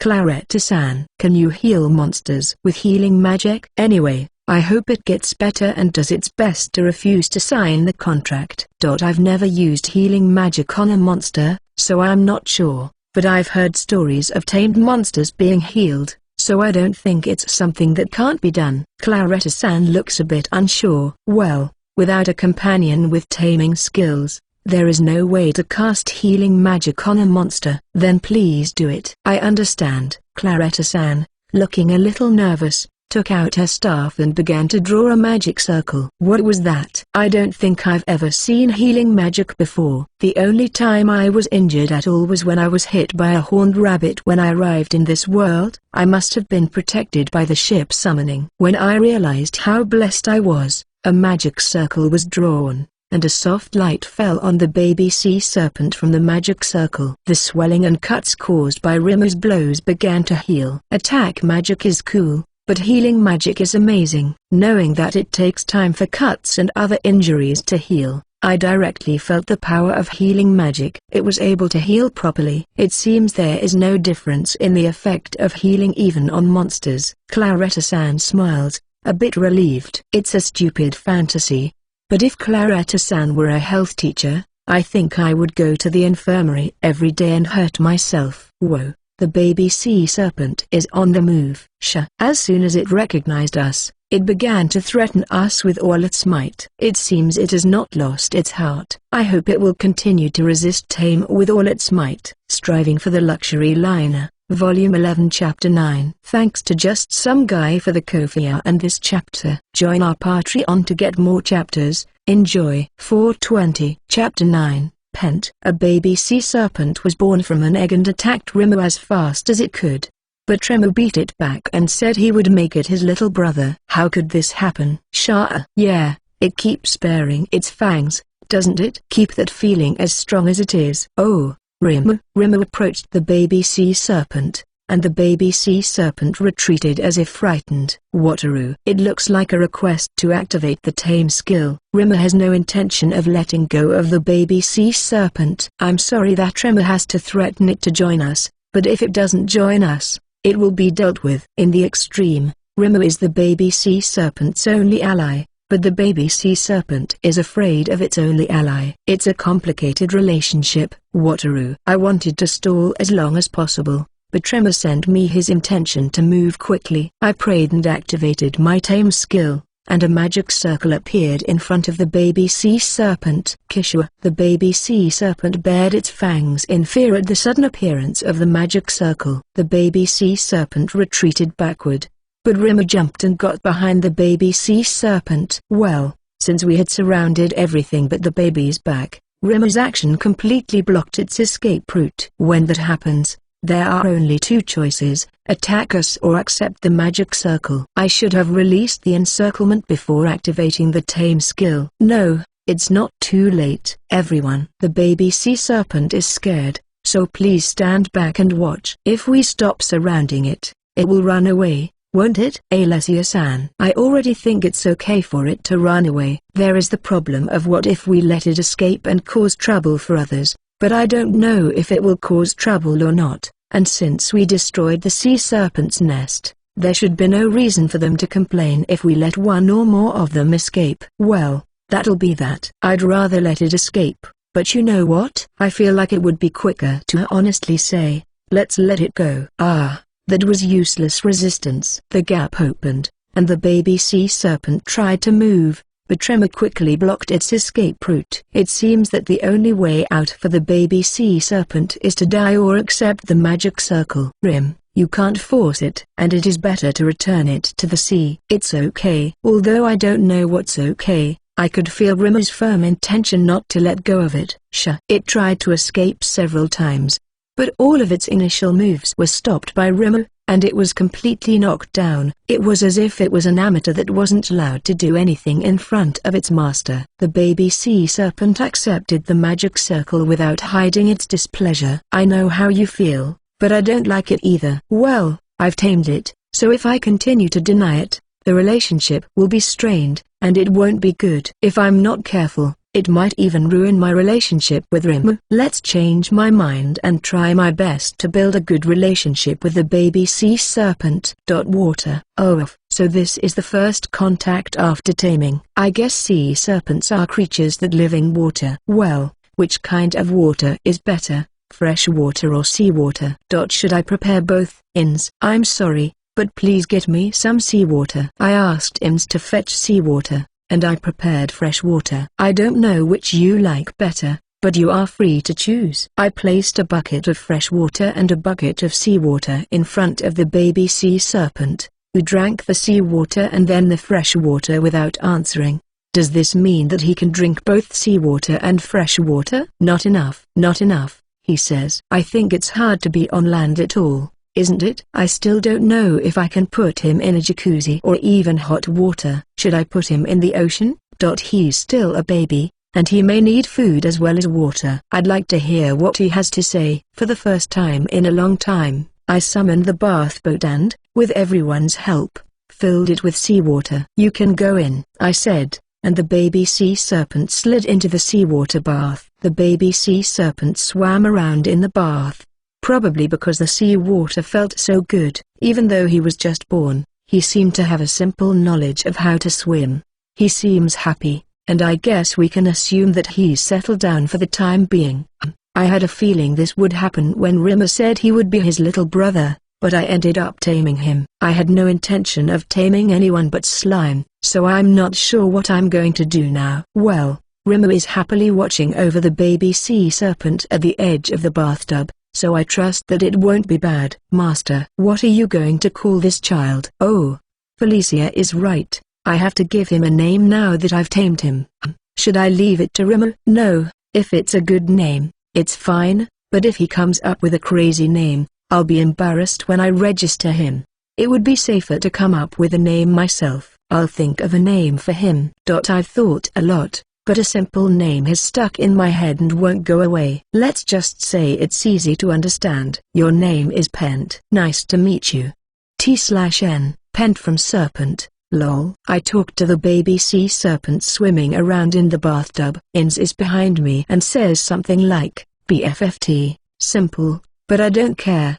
Pent, perhaps realizing that I was talking to him, Pent emerges from the seawater and sends his intentions. He looks slightly traumatized because his body reacts with a jerk when he notices Rimmer watching over the edge of the tub. Yes, that's your name. Okay, maybe it's because he's just been born, but the words that come out of his mouth seem to falter. I'm a little worried about what this child will be like when he grows up. I feel like he's going to send his intentions in a heavy bass tone. Oh yes, let's check Pent's status. Name, Pent. Race, sea serpent. Age, 0. Occupation, Watru's familiar. Level, 1. Physical strength, 68 magic power, 60 strength, 35 intelligence, 20 dexterity, 5 luck, 8 skills, water magic level 1 water breath.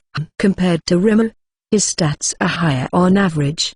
The low points are dexterity and luck. Apart from his dexterity, his luck is lower than mine, which brings tears to my eyes. No wonder he was beaten to a pulp right after he was born.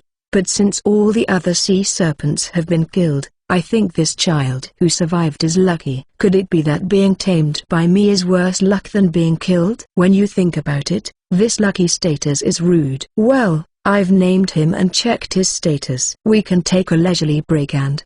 Hungry. I see, You're hungry. What should I feed him? He's just been born, so milk. Asterisk asterisk asterisk. After a lot of things, the break was over, and we finally resumed our exploration. As for Pent's food, I offered him a variety of foods to choose from milk to dishes, and he bit into the raw meat. He didn't pay any attention to the milk or the dishes, so I guess he really likes raw meat. When he grows up, he will probably eat the monsters there by himself, but until he grows up, it would be better to prepare meat for him. Well, when we go out to the open sea, the monsters will come by on their own, so getting the food won't be a problem. Foo-foo. Master, that child looks like he's having a good time swimming. You mean Pent? Yes, he looks like he's having fun, but is he going to be okay? He wants to swim, so I let him swim, but there is still a possibility that the sea serpent is still around. But won't he get into a fight or get eaten? It's possible they won't attack him because he's one of their own, but it's also possible they'll perceive him as an enemy because he's been tamed. You didn't seem to want to tame him, but you were worried about him. We taught him to stay close to the egg number 1 so he would have time to escape here in case of an emergency. He's a sea serpent, after all. I can't just casually tame a sea serpent when I know how big he's going to get. But I'm responsible for him, and if something happens to him, Rimmer will be sad, so it's natural for me to worry about him. However, when Rimmer tries to get close to Pent, he is afraid of him. I'm sure he'll get used to Rimmer eventually because he keeps communicating without giving up, but he'll have a hard time with the trauma that was etched into his mind the moment he was born. In addition, he was afraid of Fu-chan and Benny-chan when they tried to approach him, so there is a high possibility that he was traumatized by the slime itself. Well, Fu-chan and Benny-chan are much stronger than him, so it's not wrong for him to be wary of them. Foo-foo. You're not that honest, are you? Huh? Why is Felicia looking at me so warmly? You don't think I'm naive, that I'm some kind of tsundere, do you? Master, the egg number 3 has turned. Oops, I didn't look ahead. First, I'm going to turn, and then the misunderstanding. Egg number 3 here. It's Dorothea. We found a door that looks like a treasure room.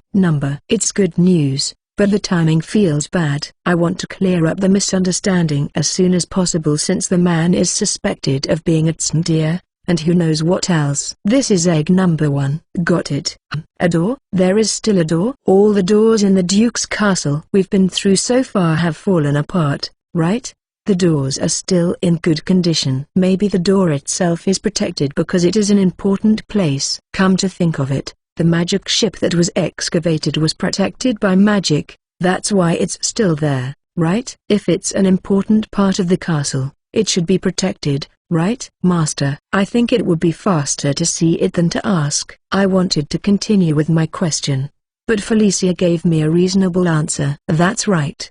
Let's hurry. It's a little frustrating when we can't speed up at times like this. As I turn the corner, I see the lights of the egg number 3 a little further down the passage, and in the light of the lights shines a magnificent doorway. Considering its magnificence, it's quite possible that this is a treasure room. Huh? How do you open this door? As expected, it's locked, right? Striving for the Luxury Liner, Volume 11 Chapter 10. Thanks to just some guy for the Ko-fi and this chapter. Join our Patreon to get more chapters. Enjoy. 520. Chapter 10. Treasure Room. As I continued to explore the Duke's castle, worrying about Pent, who was swimming leisurely through the castle, I received a radio message from egg number 3, saying that they had found a door to what appeared to be a treasure room. This is egg number 1, Wataru. Marina-san. Can you open this door? This is egg number 3, Marina. This type of door can only be opened by putting registered magic power into the door in addition to the key. Registered magic power sounds like a system similar to fingerprint authentication, and registered magic power means that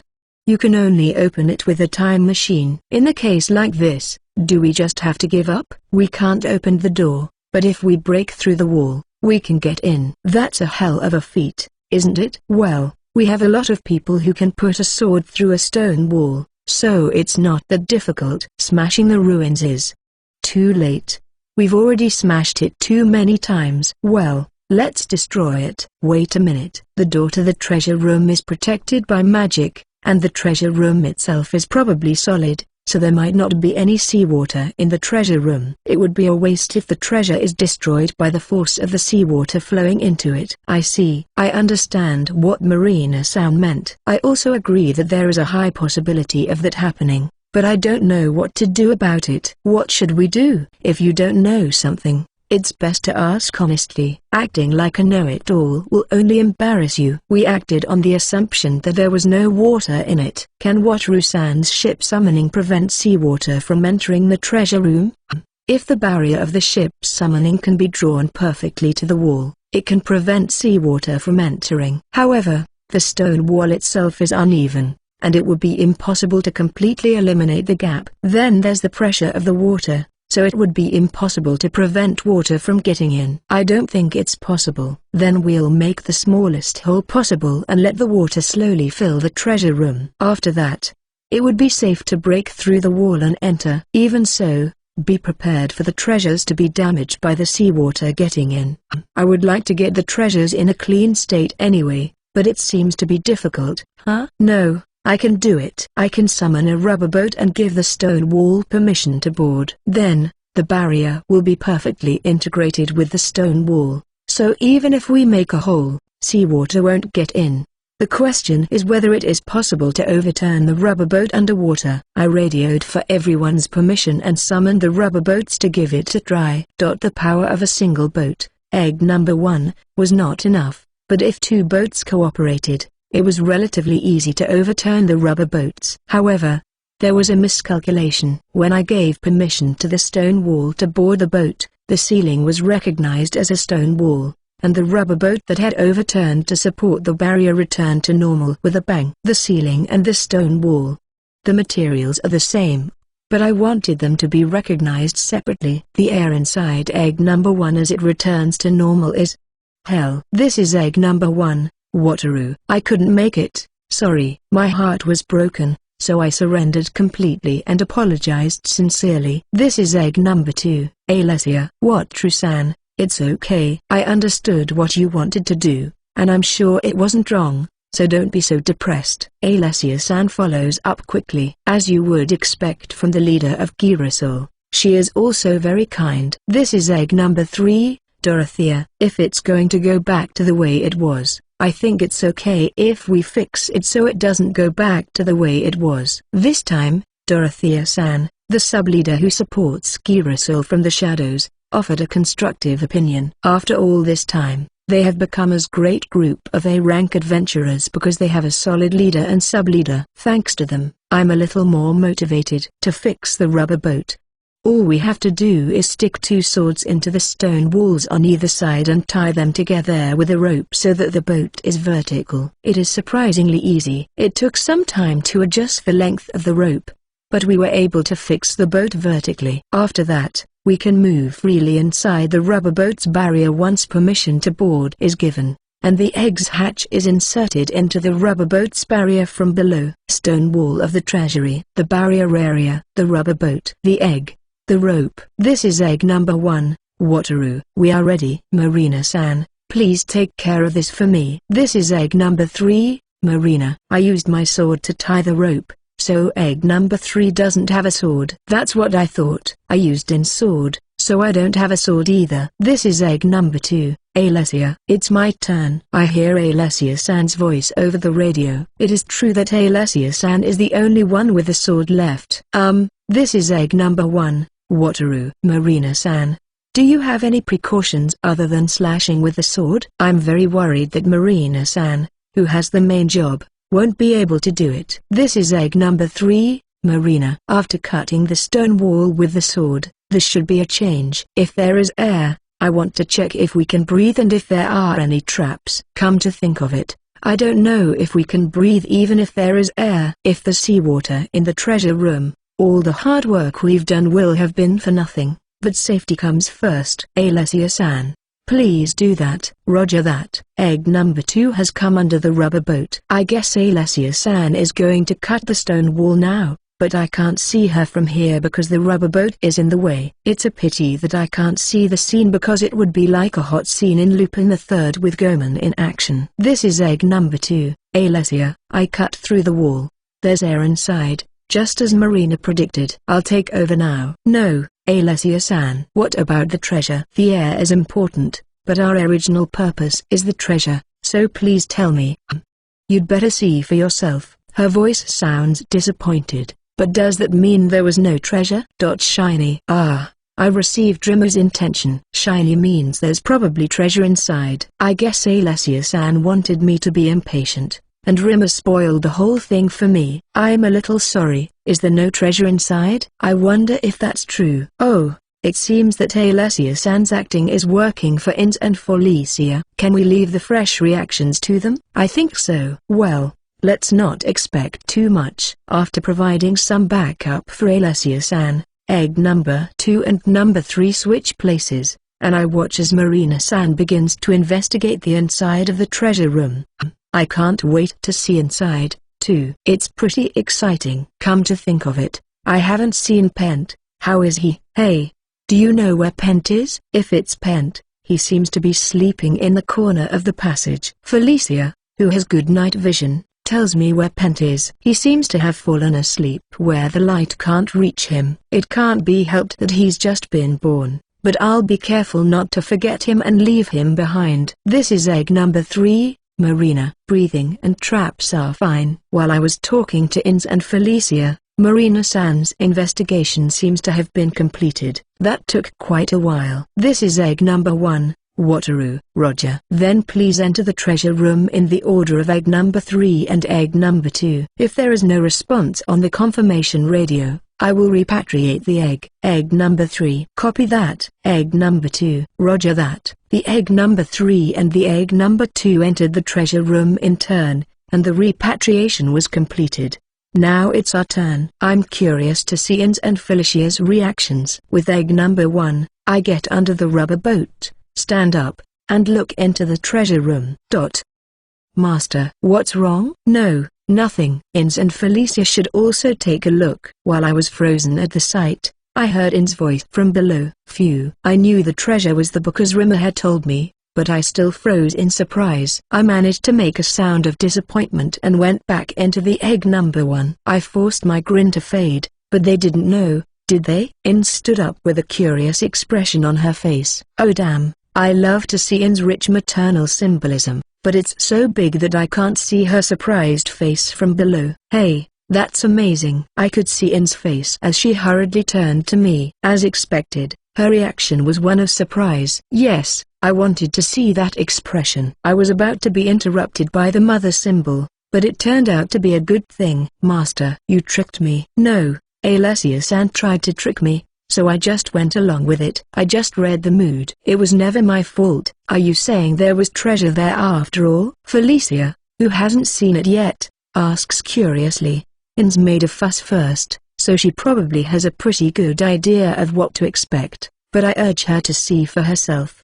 It was somehow an unreal sight. Felicia, looking into the treasure room, looks a little unsure of what to do. I know, right? It's like a dream, isn't it? When I looked into the vault, Alessia-san and the others were illuminating the inside of the vault with their daily life magic light. I had an image of the treasury as a room of about 10 tatami mats stacked with gold, silver, and treasures, but I guess my image was poor, and it was probably more like 30 tatami mats.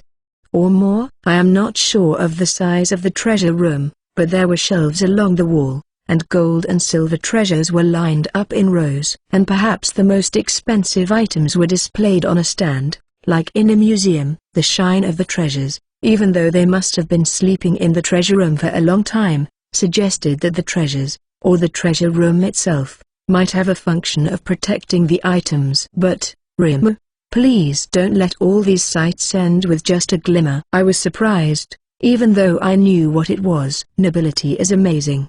Ordinary nobles don't have such treasures. Maybe this duke's family was quite evil. Ins says terrible things, but when I see that much treasure being hoarded, I can't deny it. I've heard that they've prospered through trade, but it's at the level of smuggling or dealing in forbidden goods. They are definitely doing something bad. Striving for the Luxury Liner, Volume 11 Chapter 11. Thanks to just some guy for the Kofia and this chapter. Join our Patreon to get more chapters. Enjoy. 620. Chapter 11. Relishes. We found the treasure room of the Duke's castle. After much effort, we managed to cut through the wall of the treasure room with a sword and found the treasures. At the same time, the owner of the castle was suspected of being a corrupt nobleman. But since he is probably no longer alive, the statute of limitations has expired. Master, why don't we go inside? Right. I was satisfied to see the surprised faces of Ins and Felicia, but the main issue was the contents of the treasure room. Right? That's right. Let's go inside now. I stepped out of the hatch and put my hand on the entrance that was opened in the stone wall. It's about 2 meters 50 to the ground. The hole was surprisingly high, a height that would have made me worry about injury if I had been in Japan.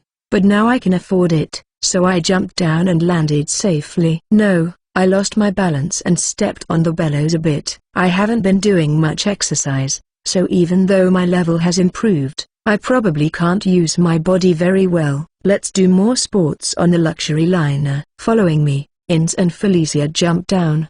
There's hardly a sound as they land, and I envy their ease. Wataru-san, we've made a great discovery. Alessia-san and the others who had toured the treasure room came running up to me, smiles on their faces. It made me feel a little popular, which made me happy. I am very popular. Yes, it's a great treasure, isn't it? Wataru-san, I'm so happy. It's every adventurer's dream come true to discover such a treasure. Alessia-san looked very pleased. Alessia-san was right. We should be overjoyed to have found such a dazzling treasure. This is not the time for me and my stupid delusions of being very popular. But, of course, I'm overjoyed, but it's so great that it doesn't really feel real. It feels more like a dream. That is such a blatant statement. I had enjoyed the feeling of living as a celebrity on a luxury liner, but my commoner roots began to stir. To put it simply, I am in a state of overcapacity, and my thoughts are frozen. Foo-foo. It's so much treasure. I know how you feel, but this isn't a dream. It's a historic discovery.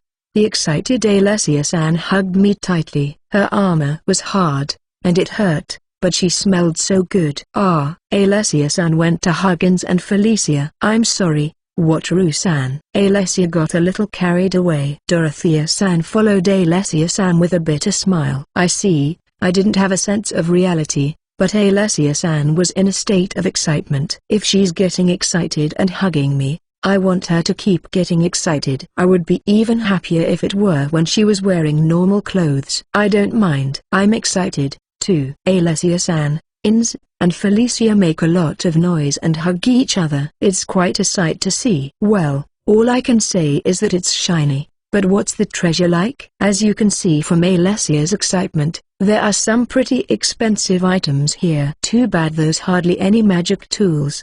Magic tools? No magic tools. As expected, I don't think we can carry a magic ship or a magic vehicle all the way from here. But if there are so many treasures here, it doesn't seem strange that there are magic tools. Yes, this is often the case in other discovered places as well, but in times when magic tools were abundant, the magic tools that were in common circulation were not treasures. I see, so even though they are expensive now, they were common in the past. Even if I became a rich man in Japan, I would not keep a television or a microwave in a safe. It is a little disappointing that there are no magic tools. Tools from a time when the past was wealthier than the present. Just the sound of lost technology is enough to make me feel romantic. Foo-foo. When I was disappointed, Dorothea-san laughed at me. What's wrong? Was there something to laugh about? I was just amused at the thought of being disappointed with all these treasures in front of me. Indeed,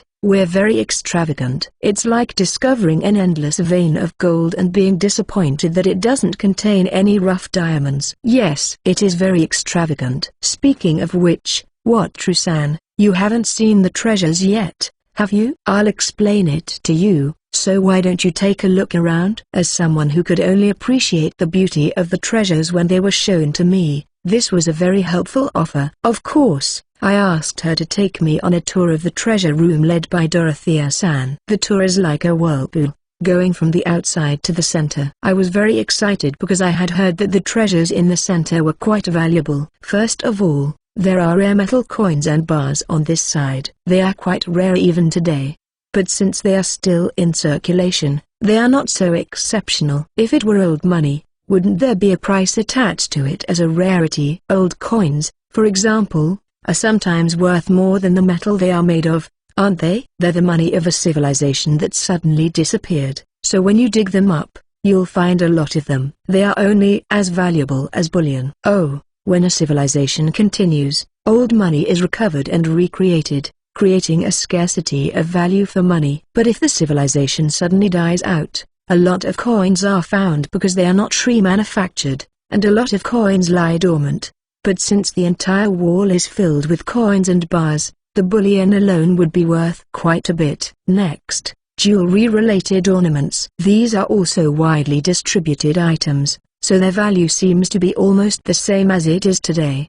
Dorothea-san. This is a pearl necklace, right? Pearls are supposed to deteriorate over time, so why are they so beautiful? There must be no doubt because it was proudly explained in an anime about a famous detective with a smaller body. Marina told me that this treasury is enchanted to protect the condition of the treasures. That's why it hasn't deteriorated. Come to think of it, before we entered the treasure room, I thought it might be protected. I was so preoccupied with the treasures that I forgot about it. So the contents of this treasure room are in pretty good shape. Yes, they should be in the same condition as when they were stored in the treasure room. Antiques sometimes increase in value over time, but I don't think they increase in value that way.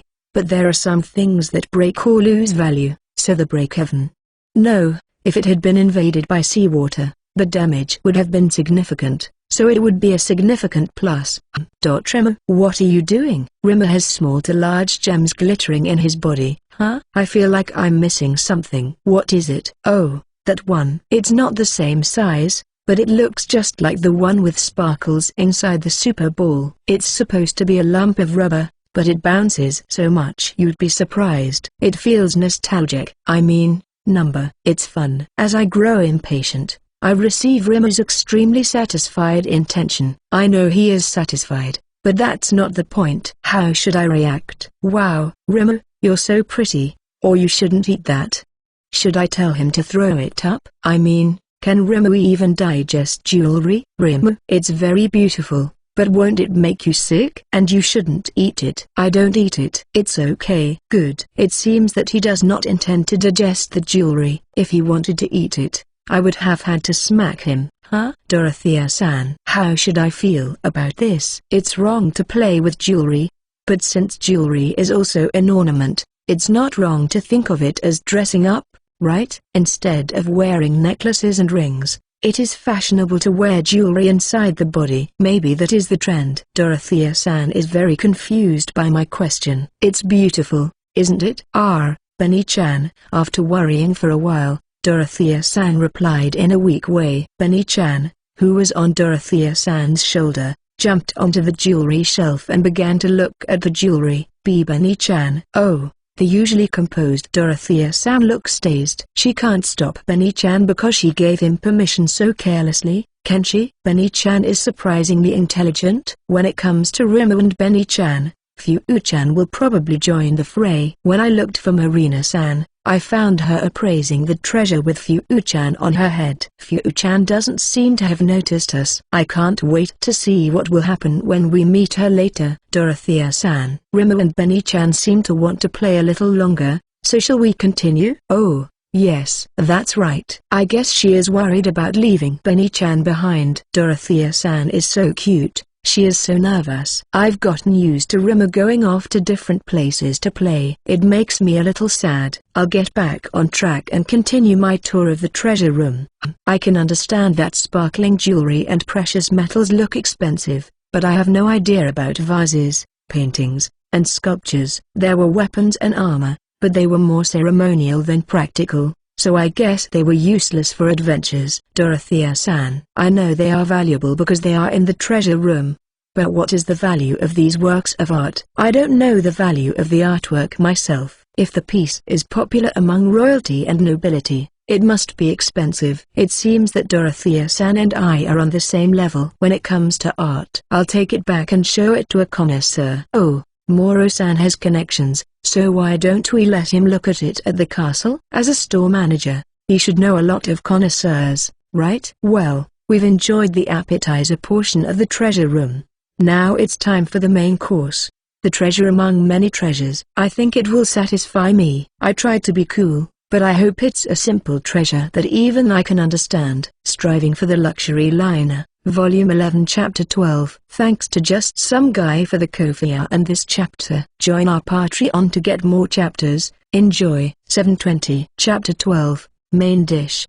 The treasures of the treasure room. I left the main dish and looked around. Lots of rare metals, coins, gems, ceremonial weapons, armor, and works of art. Even these dazzling treasures are appetizers, and now we will finally see the treasures among the selected treasures. I can only look forward to that, right? Went to the center of the treasure room with Dorothea-san, Inz, and Felicia. The members of Girasol other than Dorothea-san are also gathered there, making a lot of noise with excitement. I had high expectations even before I saw it. Will the best treasure of the Duke's castle really overcome this hurdle? The main attraction in the middle of the castle is clearly visible from a distance. Originally, I wanted to make this the last one, but I can almost guess what it is, so let's check it out first. The expectation is that it's a treasure sitting around the center. These are the scales of a Ryo, right? They look like the scales of a wind Ryo. But since they are blue, are they water Ryo? It is said that the scales of a Ryo of sacred power. I cannot feel that power, but I am sure it is there because it has a strange intensity. Nowadays, Ryo scales are so precious that some countries do not even have them. In the past, it was easy to get them, or maybe the Duke did something bad to get them. It's in the middle of the treasure room, so I'm sure it's a very valuable treasure that was hard to get even in the old days. In this case, I feel that the Duke bad guy theory is almost certain. Yes, it's a water Ryo scale. I thought it was a miracle just to have the wind Ryo material, but to see the water Ryo scales as well, it's an incredible stroke of luck. But if we were to make this public, there would be another big fuss. What are you going to do, Wataru-san? Alessia-san asked me in an annoyed tone, having changed from her good mood. During the time of the Wind Dragon, we got into trouble with the Guildmaster of the Adventurers Guild, and we had to talk to the bigwigs and have a parade of sorts. I don't think I want to go through that again. There is only one water Ryo scale, and as for the Ryo scale, I think we should just keep it to ourselves. As for the other treasures, we'll figure out what to do with them after the exploration is over. I'd like to discuss making weapons and armor with the wind Ryo materials, and I'd probably make equipment with the water Ryo scales anyway. I think wind and water Ryo armor would be kind of cool. Come to think of it, we lied about only having 2 wind Ryo scales, and we donated one and auctioned off the other. Lying about these things is going to be a source of trouble, and if we're going to make it, we should all have a good talk about it. Yufufu. I agree. If we don't tell them, they won't know. It's just a normal thing to say, but when Ilma-san says it, it sounds like an itchy content, doesn't it? We'll keep the water Ryo scales to ourselves, but what about the treasures around us? Were there any treasures that caused a stir? As soon as we entered the treasure room of the Duke's castle,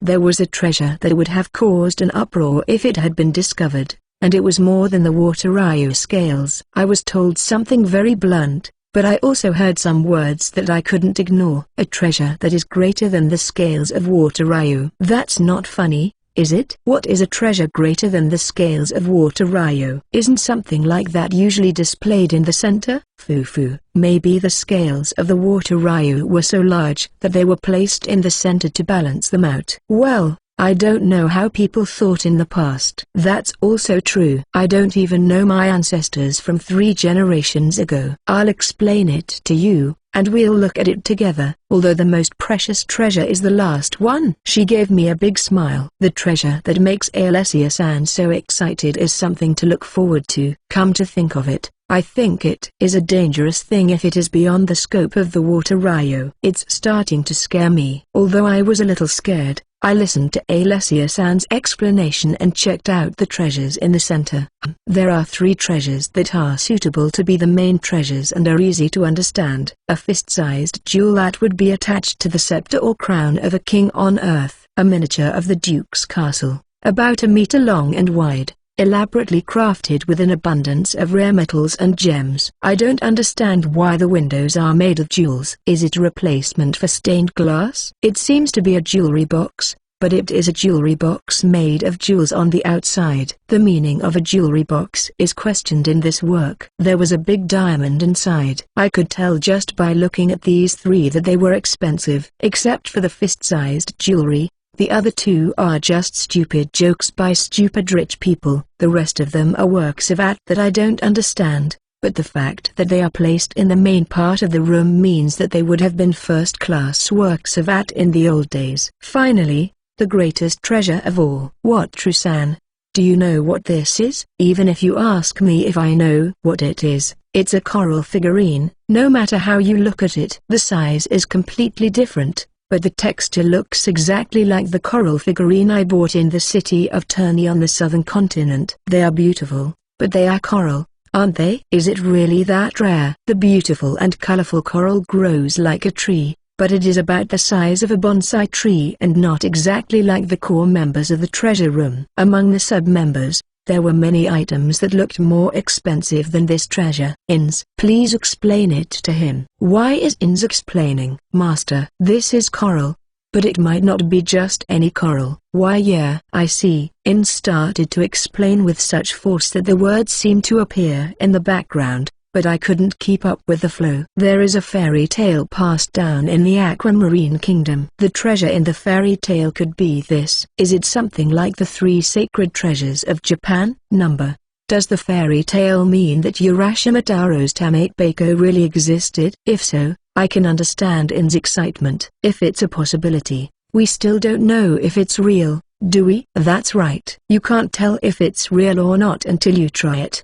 But since Claretta felt that God's power was in the box, it is not a bad thing. God's power? I looked at Claretta-san, and she nodded, smiling. God's power means it's a sacred treasure, right? In the past, it seems that the creator God Sama used to interfere with the lower world, so it might not be impossible. So, what kind of power does this fairy tale sacred treasure have? The sea god's sacred treasure freely controlled the currents of the sea. Because of this power, the Duke's family prospered and became wealthy through trade. Oops, I thought the Duke was a scoundrel, but now there is a possibility of false accusation from another angle. Still, the sacred treasure of a sea god. Huh? I've met many gods, but I don't remember sea god Sama. It's possible that he visited the castle, but if I met him, I would remember him, right? The god of the sea may be the god I need to believe in the most. The next time I have a chance to meet the gods, I will ask them about the god of the sea Sama. I hope it's a goddess.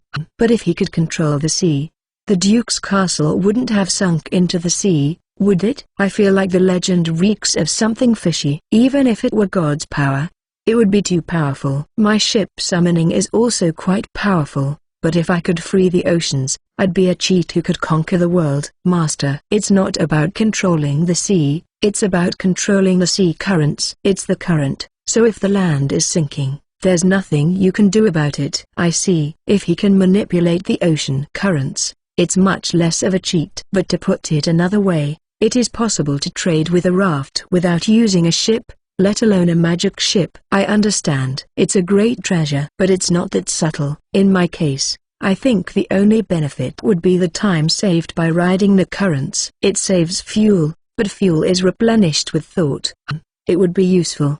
If it's somewhere that can't be penetrated by regular boats, like the Southeast Island. Alessia-san, do you want to sell this sacred treasure? Huh? If you really want to, what Trusan, that's fine, but if you sell the sacred treasure, it will be nothing compared to the scales of Wind Ryo, right? That's right, Master. With this sacred treasure, we'll be the only trade winners on this continent, and even the southern continent will be on our trade horizon.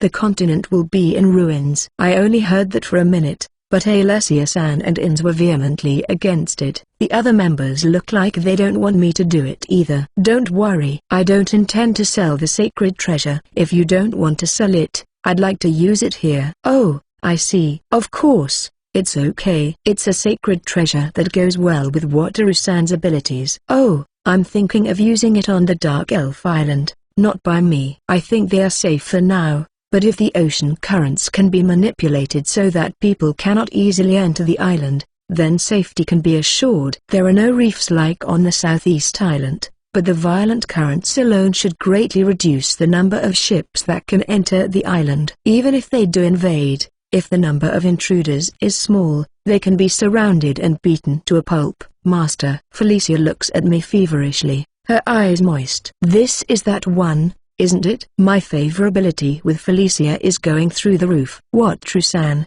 that's a good idea. That island is home to dark elves, or veins, and hot springs, so it would be dangerous without protection if anyone found out. If the protection of the sea were perfect, we'd want to live there, too. Even Alessia-san praised me. The other members of Girasoul are also looking at me favorably, and I think I've raised my stock a lot with this exploration. Well, you know what? It hasn't been decided yet that the sacred treasure is the real thing, you know. So if the sacred treasure is real, can I use it on Dark Elf Island? I love to be praised, but I guess I'm a bit of a slacker when it comes to the reputation that comes with it, and I'm afraid to take precautions. I'm kind of stuck in the middle of nowhere, and there are still a few places left to explore. Let's quickly load the treasures onto the rubber boat and head to the next location. I wonder how many rubber boats it would take to collect all the treasures at once. Striving for the Luxury Liner, Volume 11 Chapter 13. Thanks to just some guy for the Kofia and this chapter. Join our Patreon to get more chapters.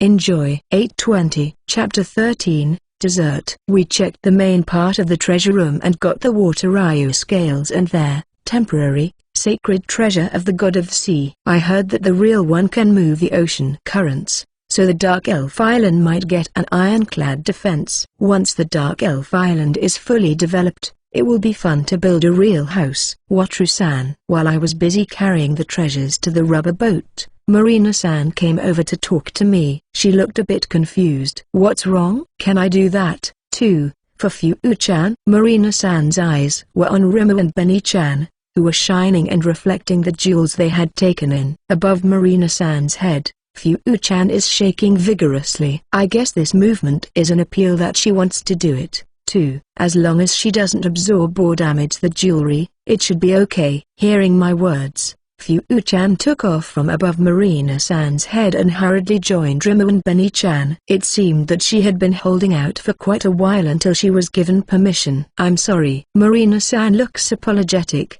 but I should be the one to apologize. It was Rimmer who started this game, and it was me who didn't stop him. Ha. Rimmer and Benny-chan are both playing, so it's only natural that Fu-chan should play with them as well. Let's store the ingots and coins first and leave the jewelry zone over there for last. Things have gotten a little awkward, so let's get back to work. There are still a lot of treasures. We'll have to work hard. *****. Rimmer, Fu-chan, Benny-chan. Come here. Rimmer and the others who had turned into sparkling balls responded to my voice and gathered around me. Every time they move, they sparkle and shine. They are so stylish that it hurts my eyes. Everyone, it's time to move on. Please place the jewels in the rubber boat. When I asked them to do so, Rimmer and the others climbed into the rubber boat, swaying their bodies, and dropped the gems they had taken in. Why would they do that? The expensive gems should come out, but when I see them coming out of Rimmer and the others, it looks like they are making gummy bears. They look so delicious. It's done. After taking out all the jewels, Rimmer jumped up to me with a plop, and I tasted the feeling of the plop firmly. Fu-chan and Benny-chan have also finished taking out their jewels. When I stow this rubber boat, I will have retrieved the treasures to their roots. Well, it felt spacious even with the treasures, but it felt much bigger when it was empty. Well, it's time to continue exploring. I'm hungry. Carla-san looks at me with sad eyes. Yes, it's impossible to leave now. It took us a long time to collect the treasure, and it was well past lunchtime. Let's eat and leave. Oh, I have to feed Bent as well. Is he still sleeping? I understand. Let's have lunch. What would you like to eat? Cupidon and rice balls. It was a quick answer, but it was a good choice. It's outside. It's inside the Duke's castle, so it's not outside. Cupidon eaten in an unusual place tastes awfully good. I will also enjoy the menu of the vending machine on the ferry today. Maybe because I'm in the middle of the ocean, I'd like to eat seafood ramen. *****. Now that lunch is over, it's time for us to leave. I know it's late, but how do we leave? It was easy enough to jump off, but we had to go up the wall, cool the egg into the water from inside the barrier of the rubber boat, and from there. Not good. The procedure is tedious, and there are holes. All we thought about was getting in, so we didn't think about getting out. Why don't we just get on the egg here and repatriate the rubber boat that's blocking the entrance? Then we could cut through the wall and get out. Alessia-san gave me a quick solution. I guess I missed such a simple solution because I never thought about cutting through the wall. The water's coming in, so let's just let Pent wait inside the egg until the water fills up. He seemed to be sleeping until I called him for lunch, but after a hearty lunch of raw meat, he was already looking sleepy. They say a sleeping child grows up, but in Pent's case, I'm afraid he'll grow to an unfashionable size. Well, let's leave the treasure room that way. I summon egg number 1, number 2, and number 3, and we all board them as a group. Pent boarded egg number 1 with me and, for the first time, moved around the cramped cabin with great interest. I guess the fact that we can communicate with each other has an effect, but Pent, who looks like a snake, is starting to look surprisingly cute. This is egg number 2, Alessia. We're ready to go. This is egg number 3, Dorothea. We're ready to go, too. This is egg number 1, Wataru. Roger. I will be repatriating the rubber boat, so please be prepared for turbulence. Alessia-san and Dorothea-san replied, so I repatriated the rubber boat that had been used as a stopper. I wonder if the castle is safe? The seawater is coming in pretty fast, isn't it? In's concern was justified, as the seawater was entering the treasure room at a very fast rate. I would say it is like a waterfall, but instead of cascading down, the water is rushing into the treasure room as if it is being sprayed. Well, it's a solid treasure room, so it should be fine. But, Master, it looks like the slashed entrance is collapsing. Seriously? Oh. There is a rather large piece of stone peeling away from the stone wall mixed with seawater. How much pressure is there on the entrance? Was it a bad idea to cut it with a sword? Maybe if the castle is about to collapse, I'll summon a hideaway, and we'll be fine. Maybe. For now, let's just be careful and make sure the hideaway can be summoned at any time. Soon, the seawater swallows egg number 1 and enters the treasure room as well. The egg number 1 has been swept away by the water current, but it is safe and sound without much shaking. Also, the door has collapsed nicely and has expanded to a size where we can get out without slashing it. Let's go explore at this point. I am glad that the castle did not collapse. *****. This is egg number 3, Dorothea. What Trusan, what do you want to do? What shall we do? We've explored some of the rooms in the Duke family's private area, but with mixed results. Since they are not protected by magic, most of the things in the rooms are rotten and covered with sediment, making it difficult to search. But when I dig through the sediment with the arm, I sometimes find something of value, which makes it difficult to make a decision. And when you think about it, this is the first time the arm has been put to good use. This is egg number 1. Wataru. If there's nothing there, we can round it up. But we'll find something subtle. And it's the same thing that was in the treasure room, so there's little joy in the discovery. It feels like a futile effort. Found. Pent peers through the hatch with a golden candlestick in his mouth. Pent, thank you. You found most of the treasures. I accept the golden candlestick and pat Pent with praise. Even though he is a baby, the sea serpent can swim freely in the sea. He searches for treasures more efficiently than we do. The only problem is that he doesn't seem to understand the definition of treasure, and sometimes he brings back trash. This is egg number 2, Alessia. We've made enough profit, so there's no need to search every nook and cranny, right? Why don't we explore the Duke's room and then go home? Alessia-san seems bored. Ins yawns, too, and it's time to go. I'd be disappointed if I missed something of great value, but we have the entire contents of the treasure room. There's a pattern that if you get greedy when you've made enough profit, you end up with a tit for tat. In the case of this exploration, I think the pattern is that the Duke's castle will collapse, and we will be buried alive. I don't want to be buried alive, and I think it's time to move on. I wanted to discover something romantic, like a hidden passage or a hidden room, and I feel like I have unfinished business, but if I really want to, I can come back and explore again. I make an excuse to myself and convince myself to skip the tedious work. This is egg number 1, Wataru. Then, let's explore the Duke's room one last time and go home. Marina-san, please show us the way. Pent. We're moving on. Do you want to go in, Pent, or do you want to swim?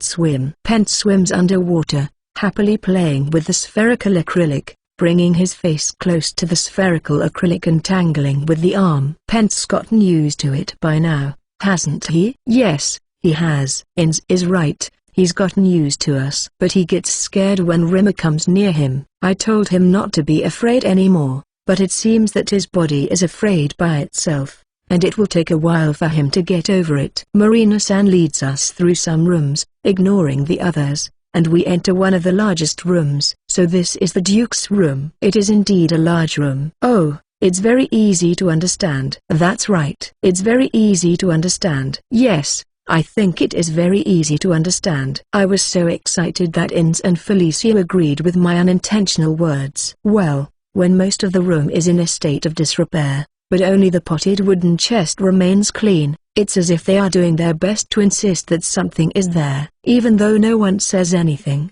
Egg number 1, number 2, and number 3 naturally gather in front of the chest.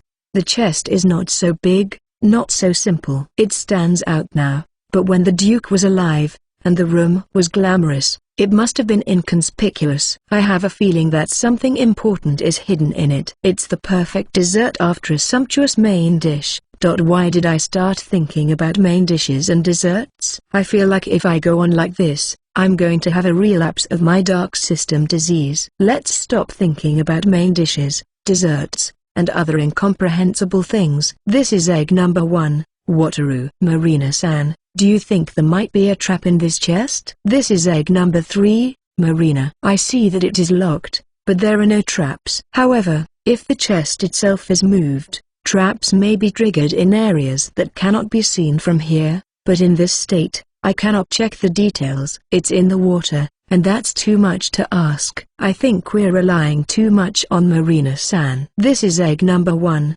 Wataru. I understand. Then let's rely on the egg's barrier and retrieve the chest. It's about the size of a study desk, and it should be possible to retrieve it by lifting it with arms from both sides. After consulting with egg number 2 and number 3 over the radio, we immediately began the retrieval. This time, we put the chest between egg number 1 and number 2, lifted it with the arms, and I summoned a rubber boat underneath. By the way, Bent had already evacuated to egg number 1 because of possible danger. When the chest was lifted with the arms from both sides, a large amount of air came out from the bottom of the chest. Marina-san, did we break this thing? It was difficult to make delicate movements with the arm, and the air might have leaked out due to a break somewhere. This is egg number 3, Marina. Maybe there was a mechanism that sprayed poison into the air when the chest was touched. We have no problem retrieving it. I guess the trap wasn't designed for a situation where it would sink into the ocean, either. Well, the person who set the trap would not be able to do anything if the whole ground sank into the sea.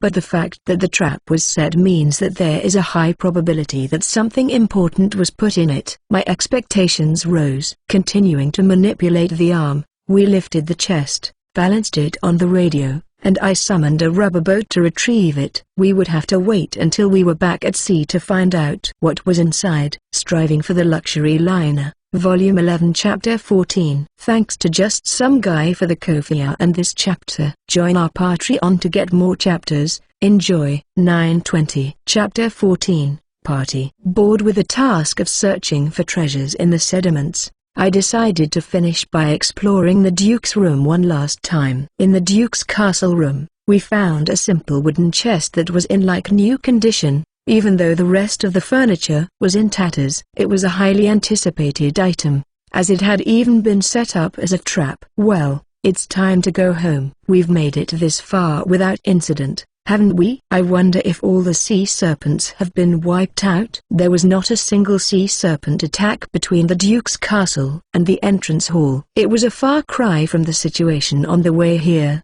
where we were relentlessly blocked. How are they doing? We've certainly killed quite a few of them, but they might have escaped after all the sea serpent eggs and children were taken care of. Escaped. It was true that the sea serpent was in the castle, and it was relentless in its attempts to disturb us until we reached the egg room, but after that, we did not even see it. Maybe Inz was right, and they ran away because they had nothing left to protect. There is no one outside either. If they escaped, would it cause trouble for the people of the Aquamarine Kingdom? If that happens, do we have to take responsibility? I don't have a problem with defeating them, but I don't like the idea of searching for sea serpents in the vast ocean because it would be troublesome. No, since they were killed so one-sidedly by humans, I don't think they would go to places where humans are, even if they escaped. The way Felicia said it, it sounds like we're pretty dangerous people. From the sea serpent's point of view, it's no mistake. As long as they don't cause trouble for others, it's all good, right? This is egg number 2, Alessia. What, Trusan? Are we going to take the egg out of the castle like this? Well, it's too much trouble to change the boat, and it's dark outside. I guess we could take the egg out to sea and then transfer to the Lotto. I'll radio Alessia-san and the others, and we'll get out of the Duke's castle. Asterisk asterisk asterisk. What should we do now? Should we return to the royal capital? We went out to sea without incident and were able to transfer to the Lotto. Since we were moving in the dark sea, the light of the egg would have stood out, and the monsters would have come closer to us, but they never came close to us. Probably, the strange situation at the Duke's castle has spread to the surrounding area, and the monsters are on the lookout. I don't mind because of the ship summoning cheat, but the sea serpent is at the top of the food chain in the sea, with few exceptions. The effects of destroying its stronghold will likely be significant. We won't be able to find a place to stay if we go back now. We could stay on the Lotto for the night, but I feel a little sorry for Pent, so let's go further out into the open sea and stay on the Chris for the night. Pent. I brought him aboard the Lotto, but he's afraid of Rimmer and the rest of the slime trio, so he's cowering in the corner. I'm not sure how long he'll stay like this, so we'll have to force him to get used to it eventually, but it's a shame to give him a Spartan upbringing when he's just had newborn. The Chris has a swimming pool, and I think he will feel at home in the water. Well, let's keep going since we're staying on the Chris for the night, right? Even though we took the hideaway on the way, most of the time, we were on the egg, which is a very small ship. My body is stiff, and I'm going to relax and relieve myself in the bubbling bath. Asterisk asterisk asterisk.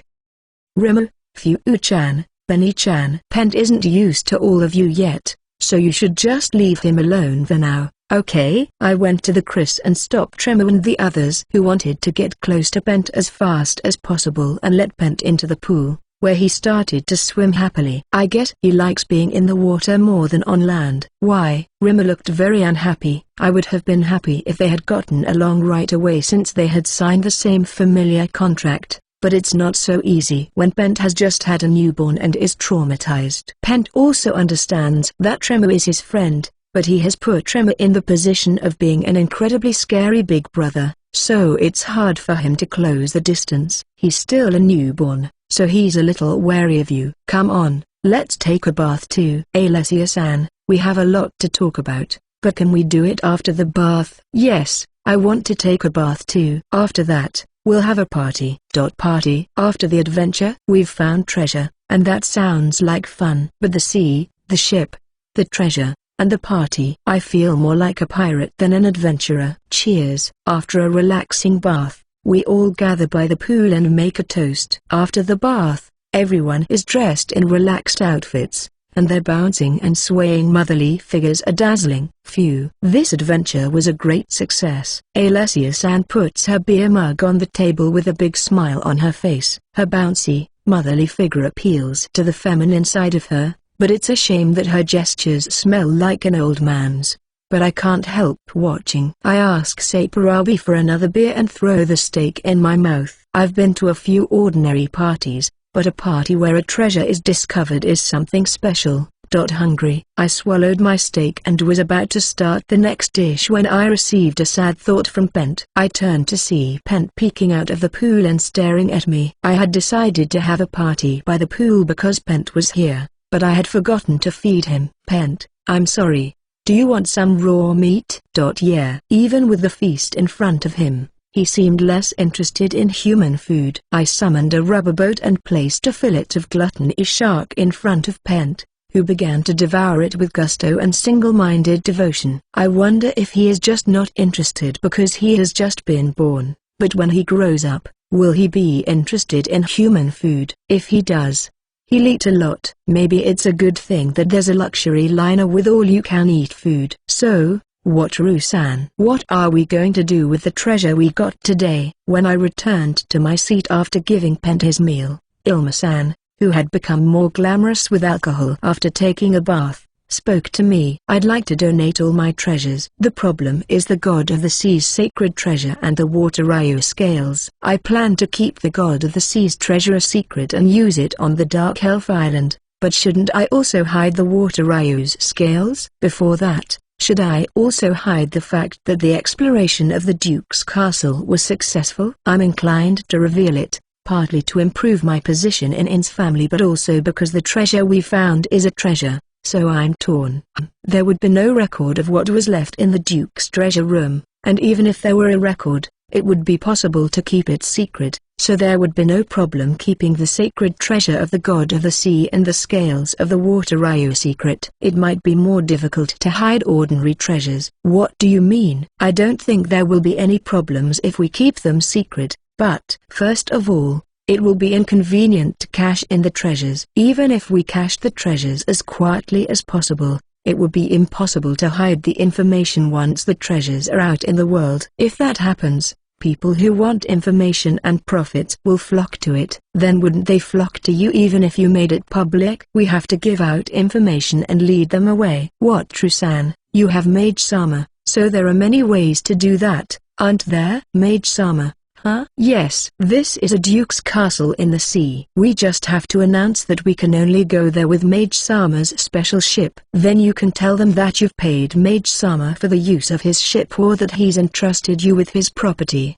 so no one will be able to get to you. Oh, it would be better to offer some of the treasure we found to the king of the Aquamarine Kingdom and then pass the information on there, making full use of the mage. Some people know I'm the mage, but they keep quiet and are afraid of me. I know it's impossible to be completely untouchable, but it seems safer that way. By the way, I made a promise to the god of commerce-sama. If I exchange the treasure for the platinum coins entrusted to me by the god of commerce-sama, the platinum coins will be transferred to Alessia-san and the others for the time being. I'm bound by charity. I don't think they'll allow it. If we were dealing with Creator God-sama, we could say it's just a temporary measure for now and get his permission, but if we were talking to the god of commerce-sama, he would probably get very angry with us for being so unreasonable. So let's go in that direction. For the gift to the king, should we use a miniature of the Duke's castle? It's eye-catching, so it will have a big impact. Wataru-san, let's open the chest. Alessia-san, who had probably been drinking heavily while I was talking to Ilma-san, was in a good mood and started talking to me. Let's see, there was a trap in that chest. Is it safe to open it? It's okay. It's not okay. Not okay. Marina-san dismissed Alessia-san, who had confidently assured me of this. That's right. It is suicidal to handle something with a trap in a drunken state. Well then, the sacred treasure of the god of the sea. That's not good. Even I know that it is impossible for a drunk person to handle something as dangerous as a sacred treasure that manipulates water currents. Alessia-san, she must be in a great mood at the end of the adventure. I think it's dangerous to keep her in this state, so we should isolate her. Well, Alessia-san, it's a party, so let's not do anything dangerous. We're going to have a big feast today. I summoned the treasured rubber boat and took out a bottle of liquor. This liquor is a jewel that all the royalty and nobility buy from the castle liquor store. Normally, When living on the luxury liner, you don't think about buying and drinking alcohol because of the abundance of free liquor. A few other drinkers gathered besides Alessia-san. The number of high alcohol drinks is all here, so I am a little worried about what's going to happen next. Well, the drinks are so strong that I'm sure I'll get drunk and collapse soon. Maybe I should go play with Rimu and the others. I've been busy with Pent, and we haven't communicated enough since we were separated on the egg. Let's play with them as much as I can. Striving for the luxury liner, Volume 11 Chapter 15. Thanks to just some guy for the Kofia and this chapter. Join our Patreon to get more chapters. Enjoy. 10:20. Chapter 15. Chest. The exploration of the Duke's castle ended with great success, and we returned to the Chris with many treasures and a new friend. At Alessia-san's suggestion, we threw a party and served a large portion of our precious drinks. This is the result. It was afternoon, and we were about to examine the sacred treasure and the special-looking chests, a task that should have filled us with dreams, but there was a line of beautiful women with dying looks on their faces. The only ones who looked sober were Carla-san, who was concentrating on her meal, Claretta-san and Felicia, who were able to moderate themselves, and Rimu and the others, who did not drink alcohol. Even Ilma-san, who is usually so charming without showing any disorder, looks sick, which is unusual. Well, you all seem to be feeling sick, so can we do it tomorrow? I'm fine, just a little sick. Alessia-san, am I telling you this because you don't look well? You know? What worries me more than anything is that even Marina-san, who is examining the chest, looks sick. She seems to be in worse shape than last night when she was drunk. We'll be fine after a little rest. Marina-san, noticing my worried look, replies, You mean you can't right now, right? For now, you will rest for another 3 hours or so. If that doesn't work, we'll postpone it for the night or tomorrow. I understand. I'm sorry, Wataru-san. Although she said she was fine, Alessia-san and the others obediently left, as if they couldn't stand how bad their physical condition was. I can feel the depth of the karma of alcohol when I see even the serious Dorothea-san walking without strength. Ins can also rest in your room. Felicia can stay with you. Thank you, Master. I'll manage to recover in 3 hours. Ins leaves weekly, and Felicia, who accompanies her, takes care of her. Now that I have some free time, what shall I do? Read a book for the first time in a long time? Wataru-san, I'm sorry for causing you trouble. It's all right now. 3 hours later. As expected, Alessia-san and the others are all back to some degree of normalcy, though not in the best of health. Ins is back as well. I guess the women of this world are strong. No, they have to recover quickly because of their high level. Well, even though they recover so fast, they still have alcohol left after one night. How much did they drink? I see. Let's check the chest first. Marina-san, please. Summoning the rubber boat loaded with the chest and moving away a bit for fear of traps, Marina-san approaches the chest with a cloth wrapped around her mouth. There is a high possibility that the poison has been washed away by seawater, but it is amazing to approach the chest that seems to have scattered poison just by wrapping a piece of cloth around its mouth. Marina-san takes out some equipment from her waist and begins to work carefully. The tension is unbearable. As I watched with bated breath, Marina-san stood up and wiped the sweat from her brow. The fact that she was sweating, even though it didn't take her that long to do it, must mean that it was a task that put her under a lot of pressure. I have no idea what she is doing, though. The poison was still there, so I removed the trap. But don't be rough with it, huh? Why are you telling me this? What is it? Everyone is looking at me. I guess it's my job to open it. I would prefer not to, but the atmosphere is such that I am being given the honor of opening the treasure chest. Even if I said no because I was afraid, it would definitely make them feel uncomfortable, and it would mean that I don't trust Marina-san, so I can't say number. Giving up, I approach the modest wooden chest and carefully put my hand on the door. My hand trembles slightly. Since I'm so scared, I'll get angry if I don't find a suitable treasure. Bracing myself, I carefully open the chest door. I'm disappointed. What is this? A pile of parchment. It may have historical value, but it's certainly not a treasure that makes my heart race. It was a disappointment. No, It's a jackpot. Oops. What does she mean? Ilma-san's eyes change color. Wataru-san. I'll explain it over here first. Yes, please. Alessia-san, who couldn't help but notice my confusion, seemed to be explaining it to me. I know you were surprised to see Ilma looking different than usual, but that's just another side of her. What can I say? There are some old documents that have something to do with magic that you just can't put your finger on. Come to think of it, Alma-san was a mage. I'd forgotten about her since she was always a bewitching older sister in my mind. I see. So, is this parchment a treasure? That depends on what it contains. Knowledge is worth money, but useless knowledge is hardly worth anything. Is there any historical value? Even if you don't have the necessary knowledge, you can learn a lot about life in that period. Some people research such things, but they can't sell them for a high price because of the lack of value. These are drier values than I expected. Well, it is only when there is peace that there is value in studying the daily life of the past. It's hard to do historical research when it's dangerous out there with monsters and wars. What about you,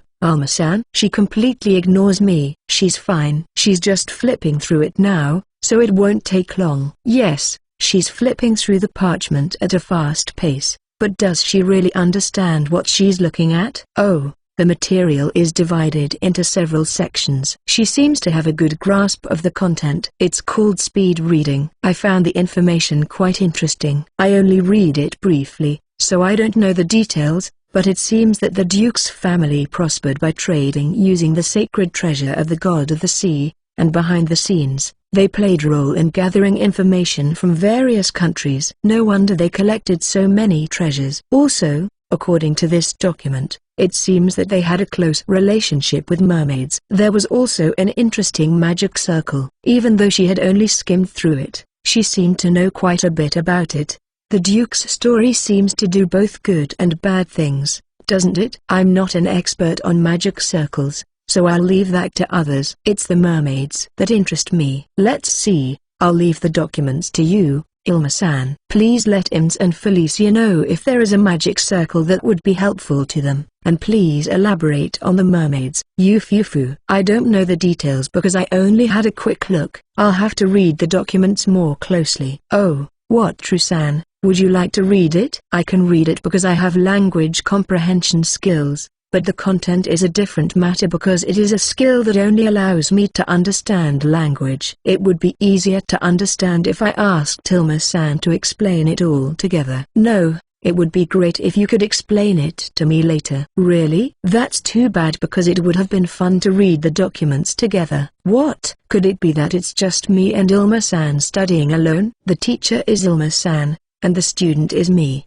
The kind of class that would have been popular in the Showa era. T/N, the Showa era, Showa, Kawadzidai, was the period of Japanese history corresponding to the reign of Emperor Showa, commonly known in English as Emperor Hirohito, from December 25, 1926, until his death on January 7, 1989. 1. It was preceded by the Cho era and succeeded by the Heisei era. The pre-1945 and post-war Showa periods are almost completely different states. The pre-1945 Showa era, 1926 to 1945, concerns the Empire of Japan, and the post-1945 Showa era, 1945 to 1989, concerns the state of Japan. Then let's leave the documents to Ilma, and now it's time for the sacred treasure to come out. Alessia-san, wait. Don't just continue the story yet. The interest of the people around me has suddenly turned into the sacred treasure. As long as you don't bother to get the documents, I have to seize the opportunities as they come.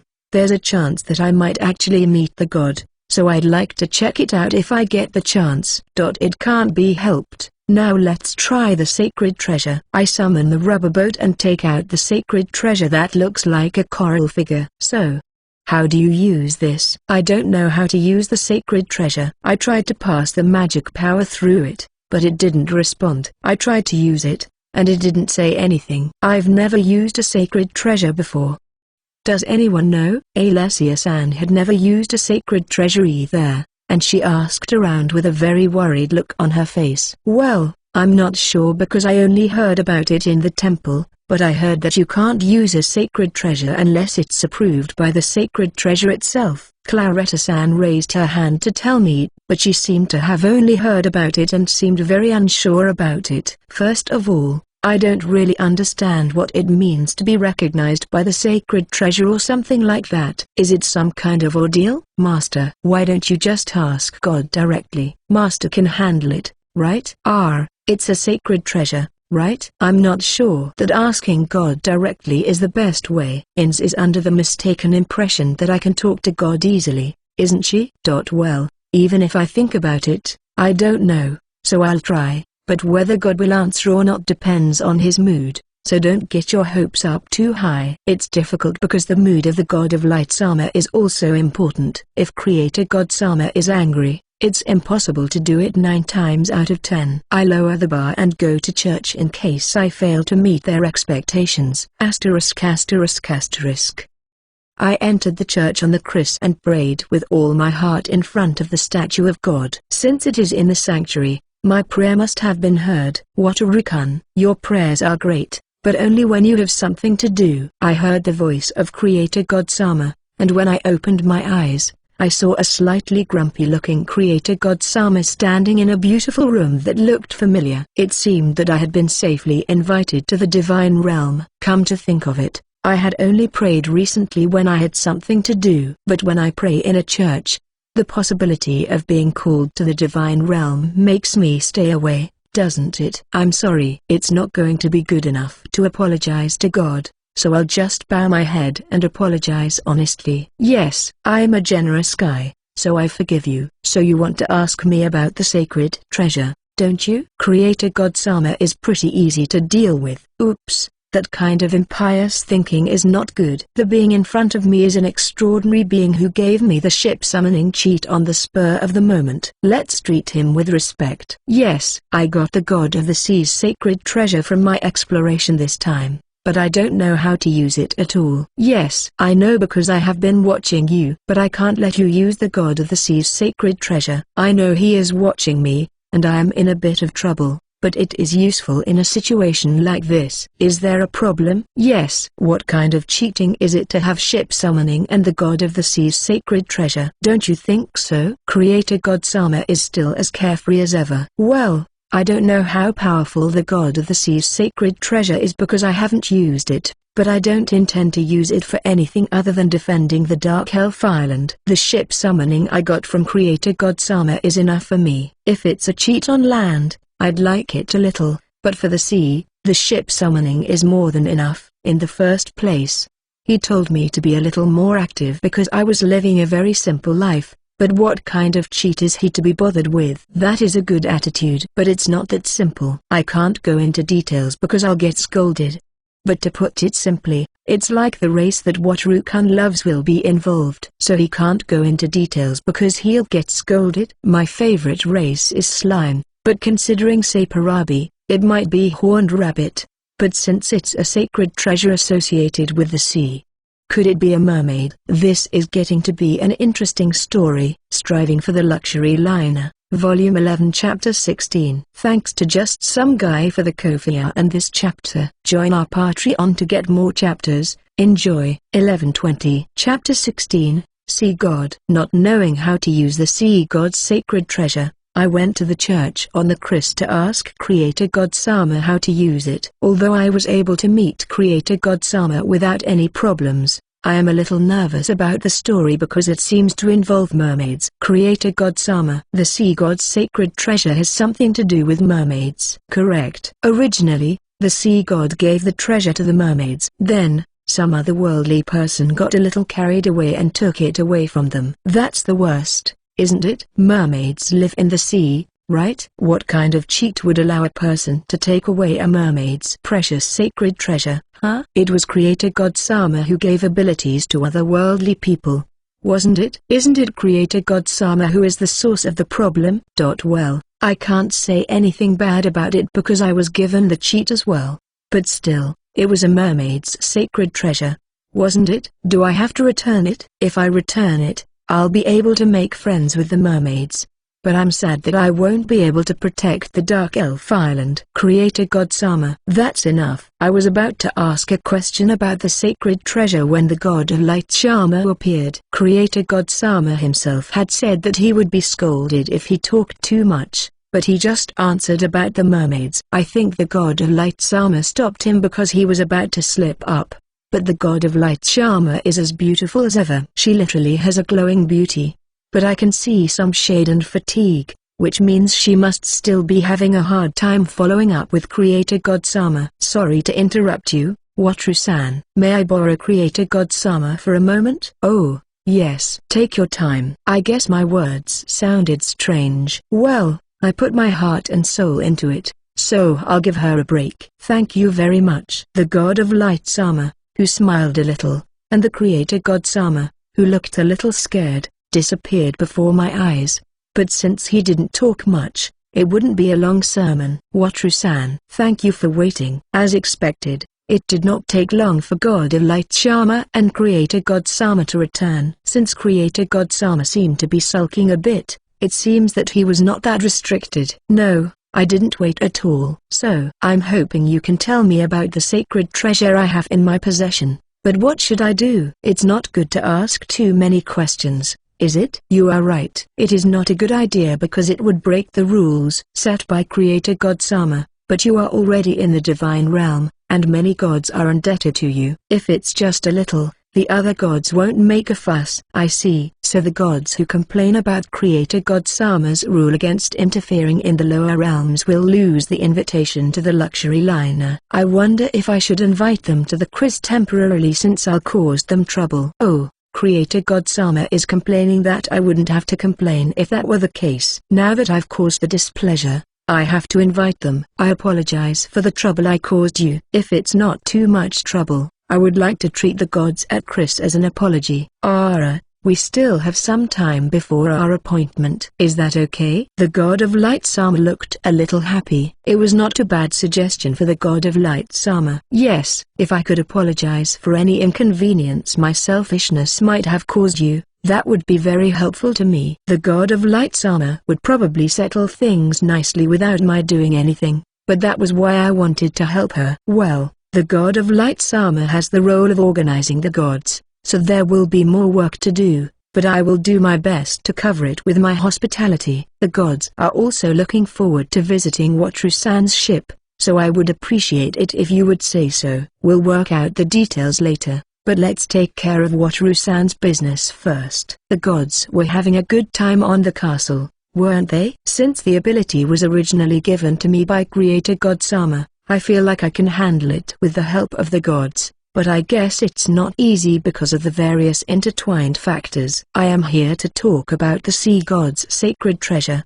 Should I return it to the mermaids? I was thinking of using it to protect the Dark Elf Island if possible. Since it was obtained by Wataru-san, there is no request from the gods to return the sacred treasure, etc. I would like to say something, but I think it's correct to say that no request should be made because it would be caught in the rules. Then is it possible for us to discuss this often when we meet the mermaids and use the divine treasure of the sea god Sama in a way that is mutually beneficial? If you would do that, the sea god would be pleased. The god of light smiled. It seems that the sea god Sama is also concerned about the mermaid in this situation. Since they live in the sea god Sama cannot interfere with the lower world, but I am afraid of offending the sea god Sama. I originally wanted to get along with the mermaid, so let's stick to that policy. God of Light Sama. Have I ever met the sea god Sama? Sea god? The sea god has visited the castle, so I think you two have met. If I call the sea god here,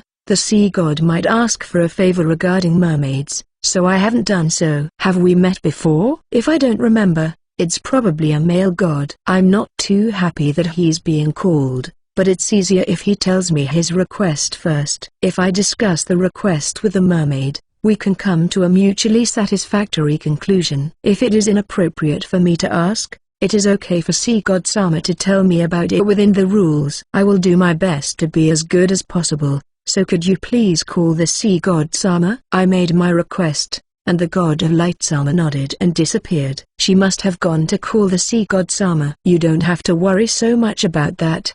But then you do care, don't you, Wataru-kun? You can be more free, you know? Creator God Sama begins to speak the moment the God of Light Sama disappears. He looks as if a weight has been lifted from his face, and it is clear how he feels about the God of Light Sama. I am a small man, so I feel more comfortable when I care. I wouldn't mind if I were in a cheat ship and the other party was a human, but I'm too afraid to incur the wrath of a god. You have a difficult personality. It would have been interesting if you were a little more forceful. I feel like I'm being complained about. I guess he's still bitter that the other gods complained about me because I came to the other world and lived a quiet life. That's a pretty fancy move, isn't it? Yes, I can now go on a luxury liner, which proves my visionary nature. I'm in trouble now that people respect me even more than they already do. The conversation doesn't seem to be connected. I've never heard of Creator God Sama being respected. While I was listening to Creator God Sama's boastful talk,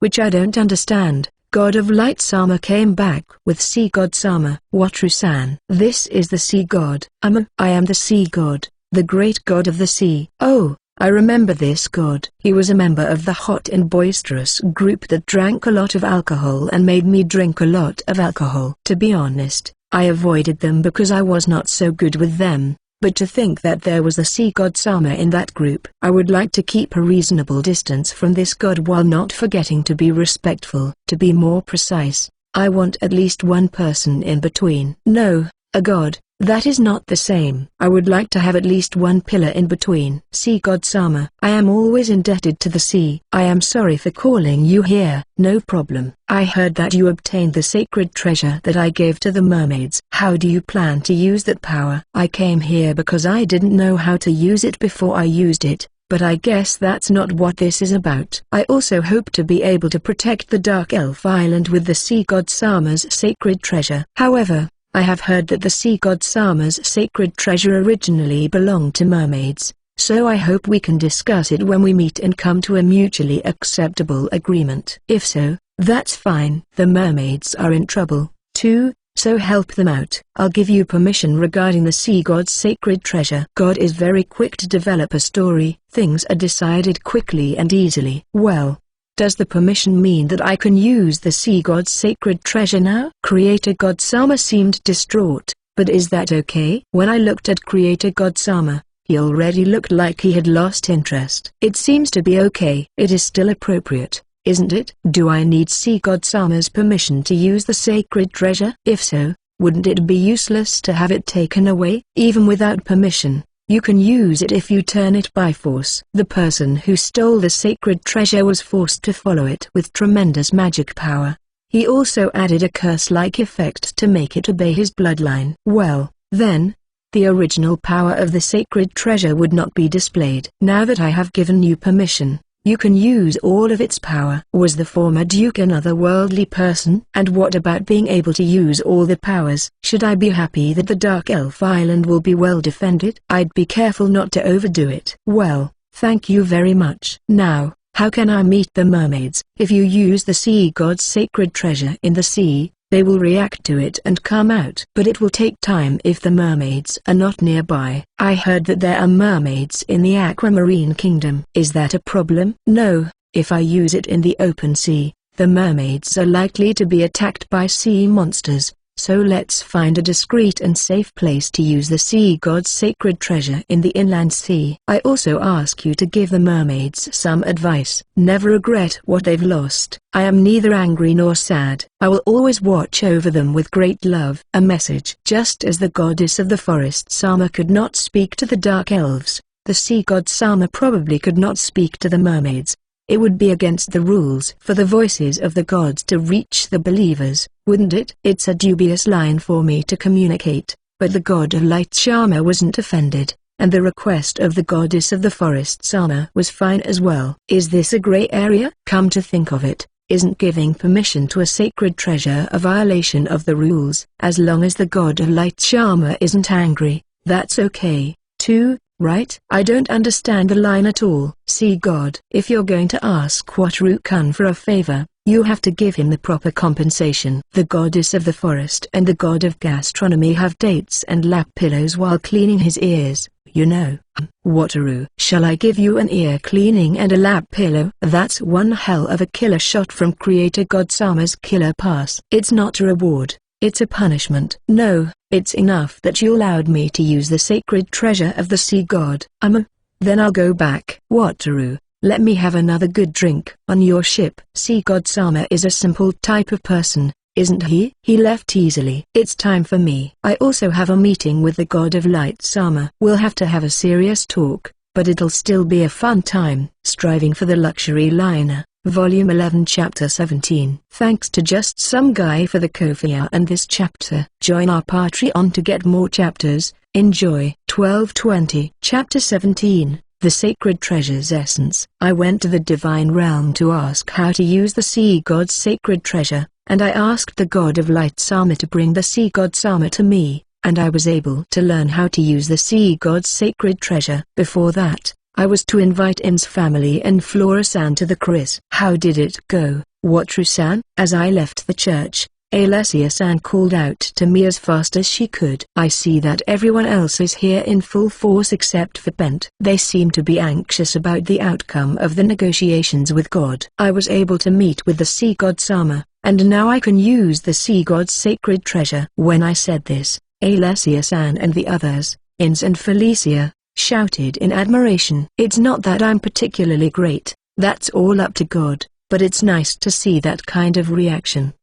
I feel like I'm getting burned by Claretta-san's respectful eyes. Well, then, you can already use the Sea God's sacred treasure, right? Let's try it right away. Alessia-san looks at me with expectant gaze. I would like to meet her expectations, but I have something to say first. Please wait a moment. I have some important news to tell you. I see. So, the sacred treasure of the sea god has something to do with mermaids. That should be interesting. I am interested in mermaids, but first we have to clean up the quiz. After all, the gods will be coming here. You're really inviting my family, aren't you? I'm so happy for that, but it's going to be a lot of work. Alessia-san was curious about mermaids. Claretta-san is very enthusiastic about the God's Descent event, but the ship from the ship summoning can be cleaned just by thinking about it. Well, I guess Claretta-san knows that and wants to clean it. Ins probably thinks it's a hassle to deal with Bella-san and the others after the tour of the Chris is over. We even talked about the offerings to the king, but they are all going through the motions. Either they're just not interested, or they don't want to think about it because it's too much trouble. I don't know. I have to finish everything I have to do in the Aquamarine Kingdom before I can think about making offerings to the king, so I guess I'll think about it then. Now that you understand all the details of the situation, in what order do you want to act? The offering to the king should come last. The date and time of the descent of the gods are fixed, so we should act accordingly. We have to check the schedule of In's family. So should we go to another place first to try the sea god's sacred treasure? I think so. My family and Flora both have work to do, so I've already explained some of the details to them beforehand, but we can't suddenly move today or tomorrow. But if we use the sea god's sacred treasure, we will find 9 out of 10 mermaids, right? Wataru-san says they're in trouble, so won't the mermaid problem take up a lot of time? Alessia-san and Ins think we should try for the sea God's sacred treasure. Dorothea-san seems to be worried about the mermaid problem. Master, I understand the mermaids are in trouble. Is it an emergency? No, I didn't ask for that many details. I wanted to ask for details as well, but the rules set by Creator God Sama would get in the way. I think you should think about meeting the mermaid first if that is the case. If you can't make it in time, there's nothing you can do about it, and if you can afford the time, then just let them wait for you. It's rare to hear the always reserved Felicia express herself so well. She compares it to her own kind. The Dark Elf tribe is also struggling, so she probably doesn't see it as someone else's problem. Sure, it's an emergency situation. Well, I'm going to put the mermaids first. Is that okay with you? There seems to be no objection. So let's move to a place where it's easy to use the sea god's sacred treasure. The Chris is too conspicuous, so we'll switch to the Lutto. *****.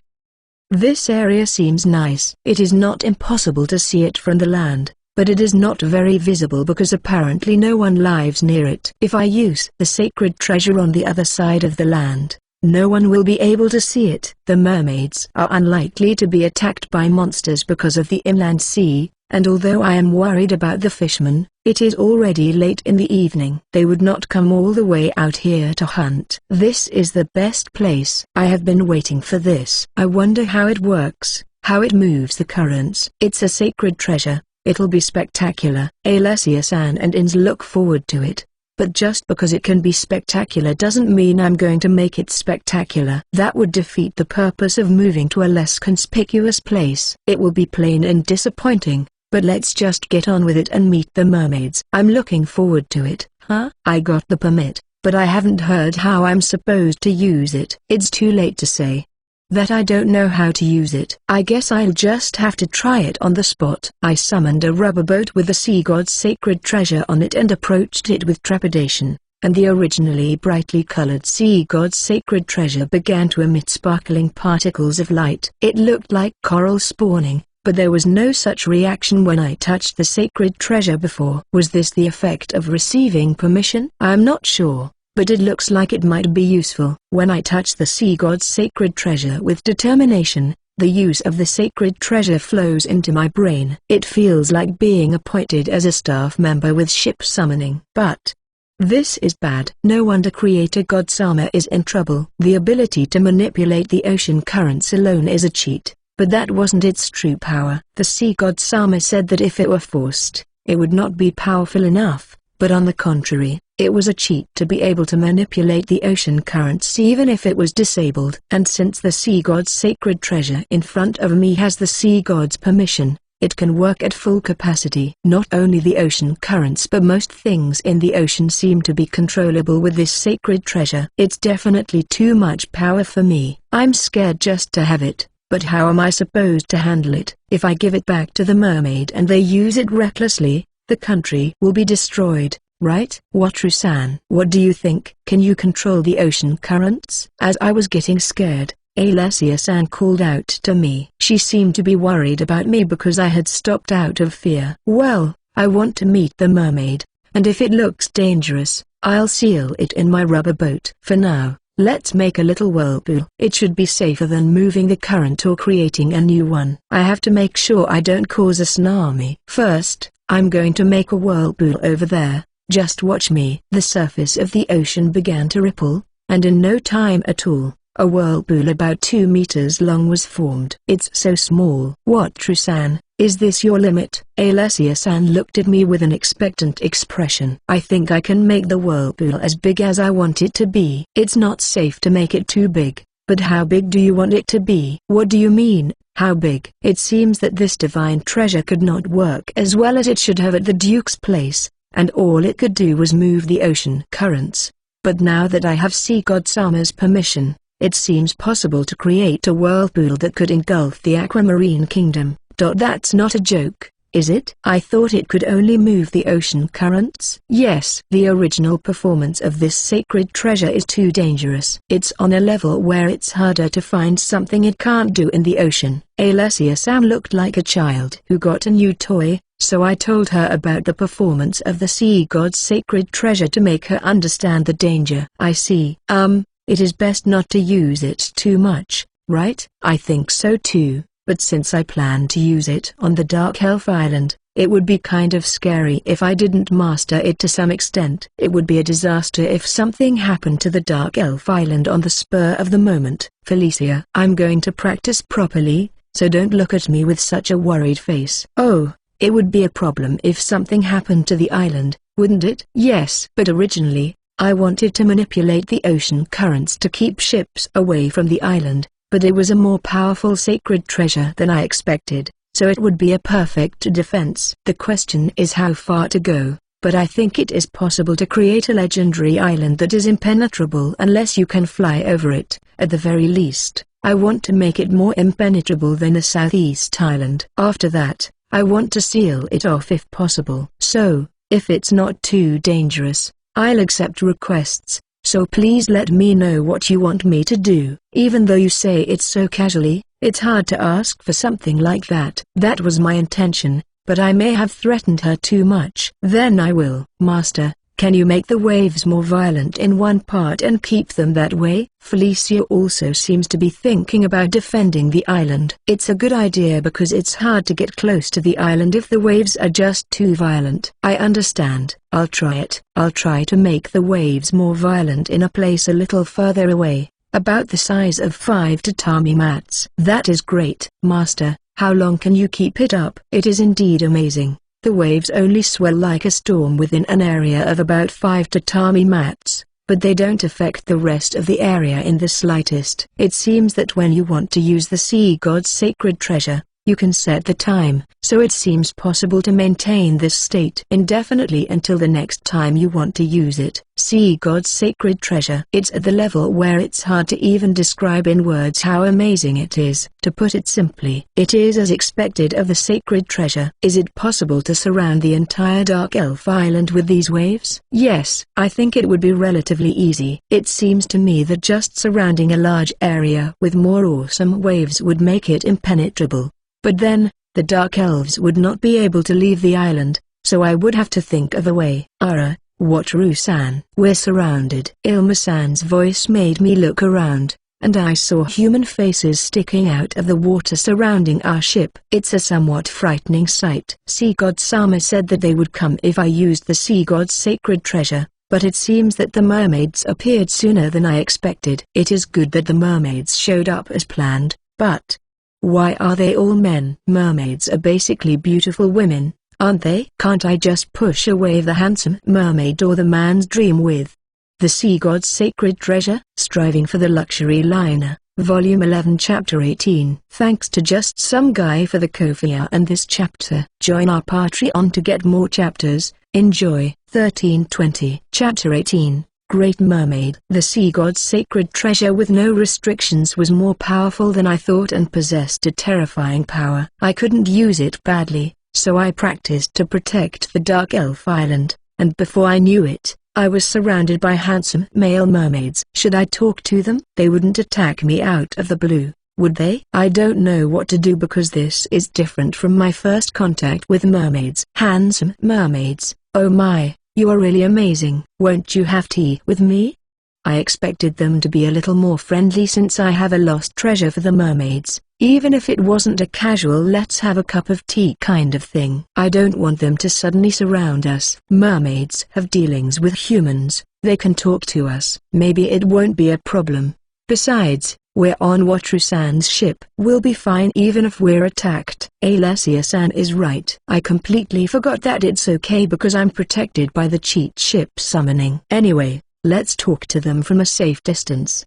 You came here because you noticed the sea god's sacred treasure, right? I also have a request from Sea God Sama, so I would like to discuss it with the mermaid representative if possible. Is that possible? If I had to set a fine order, it would be even better if it was a beautiful mermaid, but I can't tell them that. Sea God Sama, you say? The mermaids buzz at the mention of Sea God Sama's name. Well, when the name of their object of faith is mentioned, there is no reason not to be surprised. I knew this and used the name of Sea God Sama, and that is what is called a fox borrowing the authority of the tiger.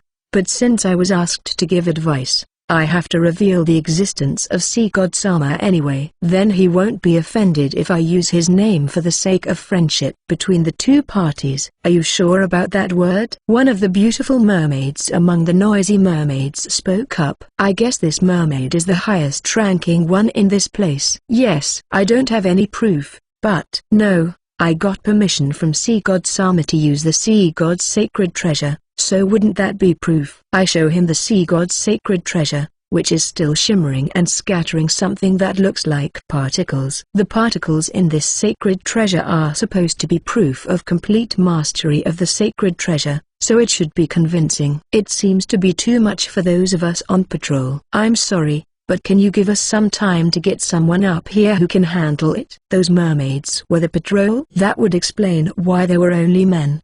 If I'm going to talk to them anyway, it would be more efficient to talk to the great mermaids from the beginning. Alessia-san, what do you think? Anyway, we have no idea what's going on with the mermaids, so I guess we'll just have to meet them, won't we? But if it's going to be at the end of the day, I guess we'll just have to ask for a time. Otherwise, we might end up discussing it in the middle of the night. I'd rather not have it in the middle of the night. It's true that the sun will be setting soon, and I'll be tired if they come back in the middle of the night. Let's see, how long does it take for the Great Ones to get here? It is about 4 hours here and back, but it might take some time to get things ready up there. No. The problem is the problem. There is a good chance that they are already on their way. I can't make any promises, but I think we can be back in about 5 hours. 2 hours one way, that's surprisingly close to where the mermaids live. Come to think of it, mermaids used to come to the Mermaid Inn quite often, so it can't be that far away. It's hard to start a discussion after 5 hours, isn't it? But I can feel a strong will from these mermaids that they won't let us go. I guess they are afraid that the sea god's sacred treasure will get lost again. We'll wait here, so why don't we both make proper preparations and meet in the morning? If we tell them that we will wait here, they will definitely keep an eye on us, but they will agree to it because the sacred treasure will not be moved. In the first place, since we have the sea god's sacred treasure, if the mermaids know the power of the sacred treasure, they should understand that we can break through their encirclement by force, right? I understand. But I'm sorry, I'd like to keep an eye out for you. The sea god's sacred treasure has a special meaning for mermaids. I hope you understand. I was honestly told that I would be put on guard. It's better than being secretly watched, so that's good. But what should I do about Bent? It will be stifling if he is on board the Lotto all the time, won't it? Well, I don't mind being watched, but could you do me a favor? If it's something we can do,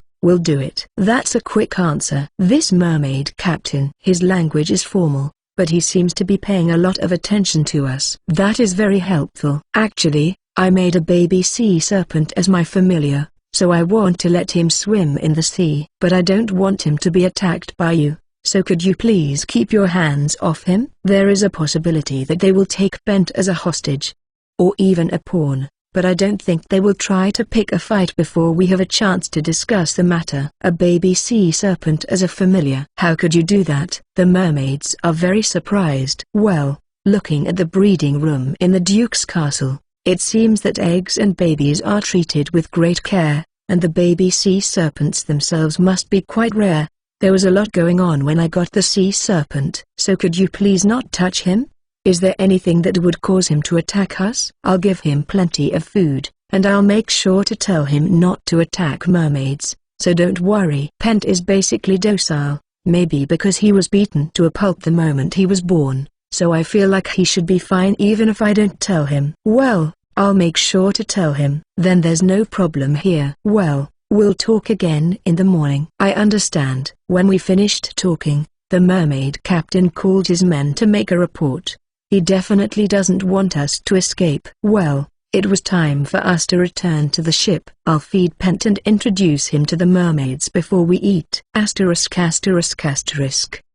Master, it's time to go. Oh, is it time already? Shall we wait outside? In the morning, when we left the ship, the mermaid captain informed us that the Great Mermaid would be coming directly here in about 2 hours. Since then, I've been having a leisurely breakfast and relaxing, so Felicia was indeed right. It's been about 2 hours. With Rimo on my head, we'll leave the ship together. I'm sorry. They haven't arrived yet. When we went outside, the mermaid captain apologized to us because the Great Mermaid had not arrived yet. No, I just came out to greet you. That's all right. More importantly, I hope Bent isn't bothering you. 2 hours ago, it was normal, but now, for some reason, Bent is playing with the mermaids. Is that a shellfish? A mermaid throws a fist-sized shellfish, and Bent happily chases after it. It's like a dog chasing a frisbee. No, we don't mind. If Bent stays with us, you won't be able to leave. It's a noble mission. It sounds like a bad excuse. How did we get into this situation? We were both on guard when I introduced Bent, weren't we? Why? I received a shocked thought from Rimo. I guess Rimo is also shocked that the mermaid gets along with Bent so easily, even though he has tried and failed to befriend him. I hold Rimo in my arms and comfort him. It's all right.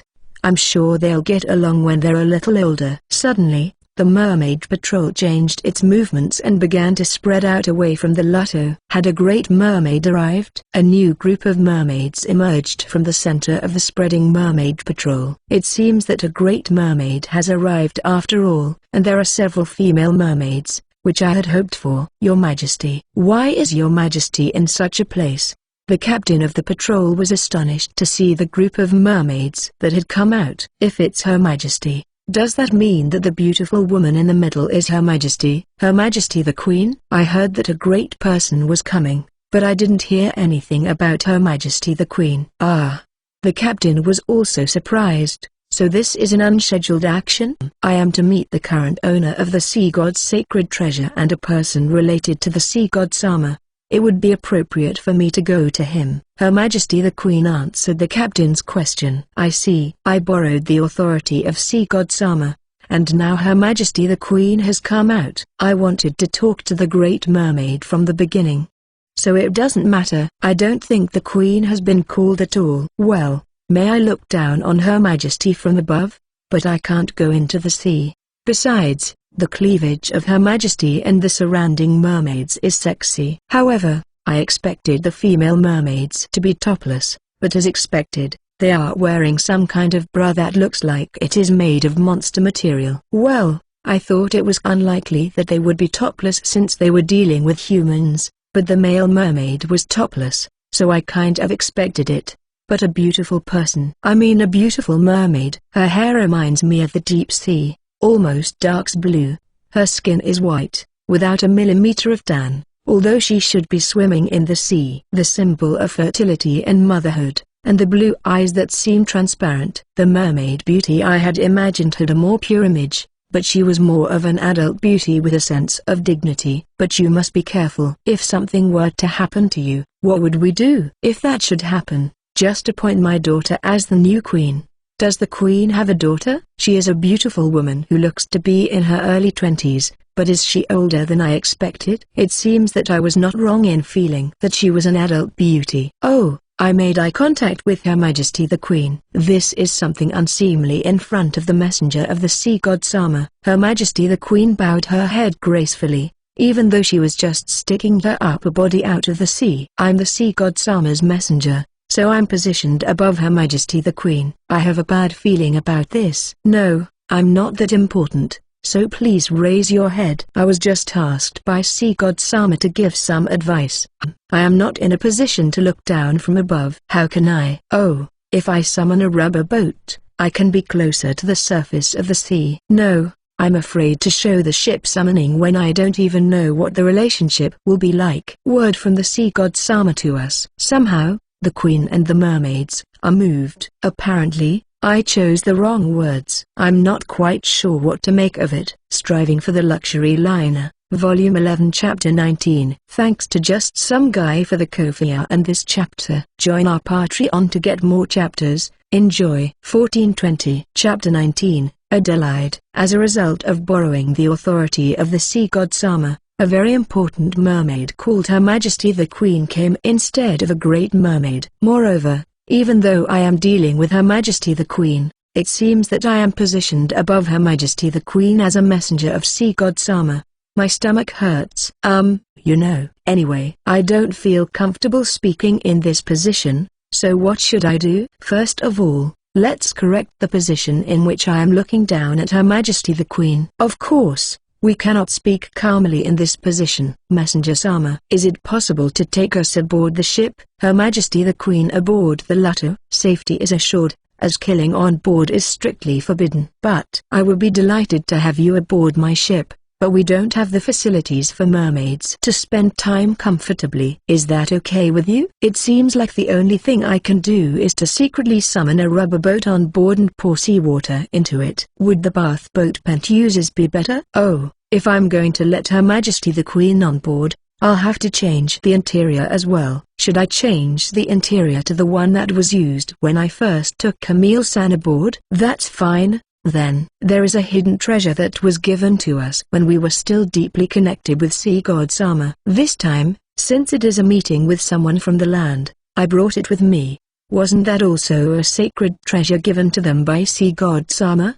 He must have cared a lot about the mermaids to give them not only the sea god's sacred treasure but other sacred treasures as well. So, even now, does sea god Sama still care about mermaids? I'm not sure, but as long as there's no problem with your majesty the queen, I don't mind. But as you can see, this is a small ship, so we can only invite about 5 people. 5 people is too few, don't you think? But as expected, no more than that would fit on the Lato. I understand. Please wait a moment. While the mermaids were confused, Her Majesty the Queen quickly began to choose the number of people who would accompany her. She forcibly stops her escort from saying a word as if to prevent people from objecting. My apologies. These people do not really think that the sea god Sama's messenger is dangerous. I hope you will forgive them for their words, which were uttered out of concern for my safety. Her Majesty the Queen turns to me and bows her head again. Oh, I see. The reason she forced them to stop speaking was not to prevent them from opposing me but to prevent them from speaking words that would make them think they did not trust me. Among the mermaids, I am the messenger of Sea God Sama. Does that mean that doubting me is like doubting Sea God Sama? It seems that the surrounding guards were so concerned about the Queen's safety that they didn't realize it and hastily began to bow their heads to me.